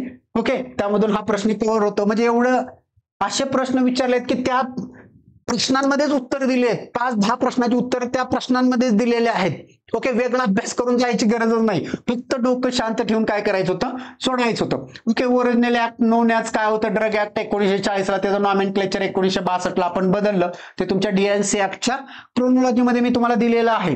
ती शिकवत असताना मी शिकवलेलं आहे की का बदललं गेलं वगैरे वगैरे सगळ्या गोष्टी त्यांच्या सेफ्टी स्टँडर्डसाठी. कारण त्यामध्ये कोल्टार कलर वगैरे मिक्स करत होते, प्रिस्क्रिप्शन व्यवस्थित नव्हते, म्हणजे जे प्रिस्क्राइब्ड कलर होते ते नव्हते कॉस्मेटिक मध्ये. ओके, आणि त्याचा यूज आहे तो खूप वाढला होता, त्यासाठी आपल्याला त्याच्यामध्ये चेंजेस करावे लागले होते. त्यानुसार काय केलं होतं आपण? DNC ऍक्ट काय केला होता? बदलला होता. ओके, नेक्स्ट बघा, तुम्हाला डोसेस फॉर्म बद्दल विचारलेला आहे. कुठला? म्हणजे इकॉनॉमिक आहे आणि चीपर डोसेस फॉर्म आहे. टॅबलेट आहे. तुम्ही डोसेस फॉर्म बद्दल सगळ्यांना सगळं माहिती आहे, त्याचे नोट्स पण दिलेले आहे, ते तुम्ही बघू शकता. असे जर बघायला गेलं ना 40च्या 40 प्रश्न फक्त एकदा रीड करायचे आहेत. कन्सेप्ट क्लिअर असेल ना तुम्हाला तरी 40 पैकी 40. आणि मला असं वाटतं की आपल्या बॅचच्या कॅन्डिडेटला 40 पैकी 40 मार्क्स पडले पाहिजेत. एकही मार्क्स जाता कामा नये. कारण तेवढं जर आपण, मला तर वाटतं मी तेवढं कष्ट घेतलेलं आहे तुमच्यासाठी की डेफिनेटली शिकवताना पण माझं तेच मोठं आहे की तुम्हाला जो टेक्निकल पार्ट आहे त्यामध्ये तुम्हाला 40 पैकी 40 मार्क्स पडले पाहिजे. एकही मार्क जाता कामा नाही.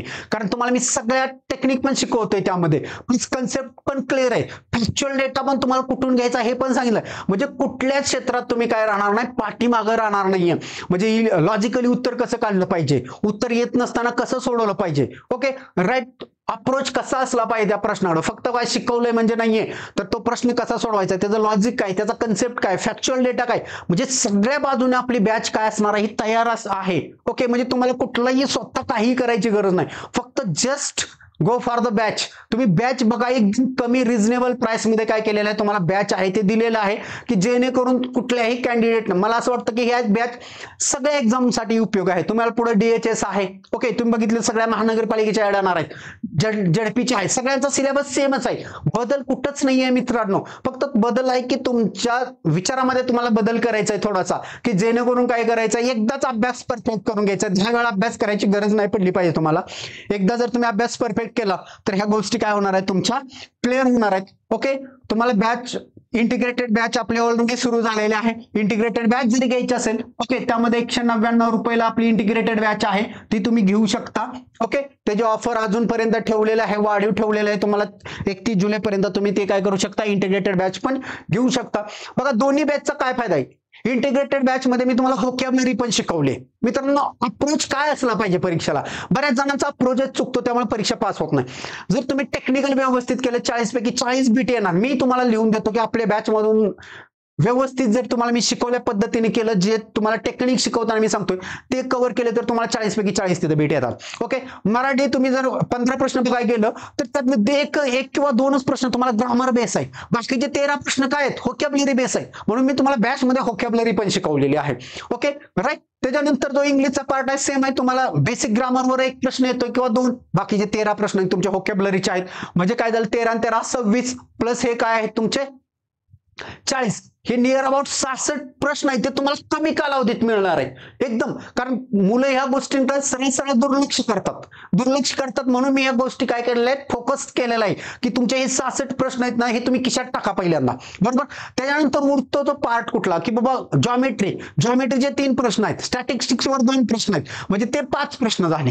किती झाले? 5 प्रश्न, की ज्याकडे कुठलाच कॅन्डिडेट बघितला जात नाहीये, म्हणजे ते तुम्हाला मी बॅच मध्ये शिकवतोय. ते 5 प्रश्न तुमचे फिक्स हक्काचे मार्क्स आहेत, कारण त्याला लय वेळ लागत नाही. एक टॉपिक करायला 1 तास खूप झाला. ते जर शिकवलं तुम्हाला व्यवस्थित तर ते 5 प्रश्न कव्हर होऊन जातील. म्हणजे 66 प्लस 5 किती झाले? 71 प्रश्न. ओके. आणि तुम्हाला करंट अफेअरची एक भीती असते की काय करायचं, त्यावर 1-2 प्रश्न येतात. ते तुम्हाला लास्ट 15 दिवस असतील बॅचचे, म्हणजे ज्यावेळेस तुमची परीक्षा असेल त्यावेळेस मी तुम्हाला सांगेन कला, साहित्य, विज्ञान या रिलेटेडचे जे काही पुरस्कार आहेत, ज्या व्यक्ती आहेत, ओके, त्या काय करायच्या त्यामध्ये कव्हर करायच्या आहेत. ओके. त्यावर तुम्हाला 2 प्रश्न येतील. 71 आणि 2 काय झाले? 73 प्रश्न झाले. राईट. त्याच्यानंतर आरटीएस आणि आरटीआय त्यावर तुम्हाला 1 प्रश्न येतोय, 74 प्रश्न तिथं कव्हर झाला. राईट. त्यानंतर तुम्हाला माहिती आहे की हिस्ट्रीवरचा समाज सुधारकावर प्रश्न येतो, तिथला 1 प्रश्न घ्यायचा आहे तुम्हाला. हे 75 प्रश्न आहेत ते तुम्हाला लाईव्ह मध्ये होतात आहे. काय होतं त्या लाईव्ह मध्ये. आणि बाकीचा जो वरचा पार्ट दिलेला आहे तुम्हाला 20 ते 25 चा, ते तुम्हाला रेकॉर्डिंग दिलेलं आहे. ओके. वरचे जे ग्रामर आहे इंग्लिश मराठीचं ऑलरेडी तुम्हाला मराठीचे 3च व्हिडिओ बघायचे आहेत, क्रियापद, प्रयोग, अलंकार, बस विषय क्लोज झाला. एवढं बघितलं का ते 15 मराठीचे बीट येतात आहे.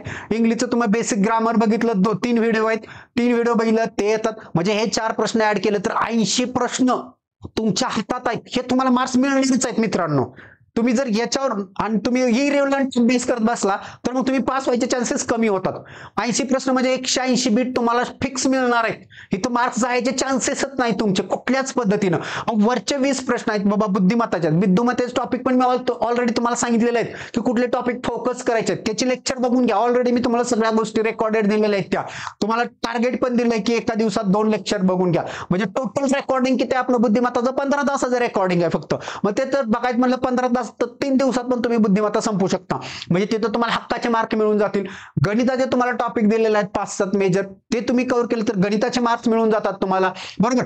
अजून तुम्हाला पॉलिटीचे 2 प्रश्न राहिले सांगायचे. पॉलिटी पहिले अकाउंट कल माहिती, त्यावर तुम्हाला 2 प्रश्न येतात फिक्स आहेत की आजपर्यंत तुमची कुठलीही सरळ सेवा घ्या, कुठलीही डीएमआरची असू द्या तर झडपीची असू द्या, कुठलीही असू द्या, तुम्हाला पॉलिटीवर 2 प्रश्न येतात आहे. पहिले अकाउंट कलम आणि त्याच्यामध्ये झालेल्या घटना दुरुस्त्या, बस.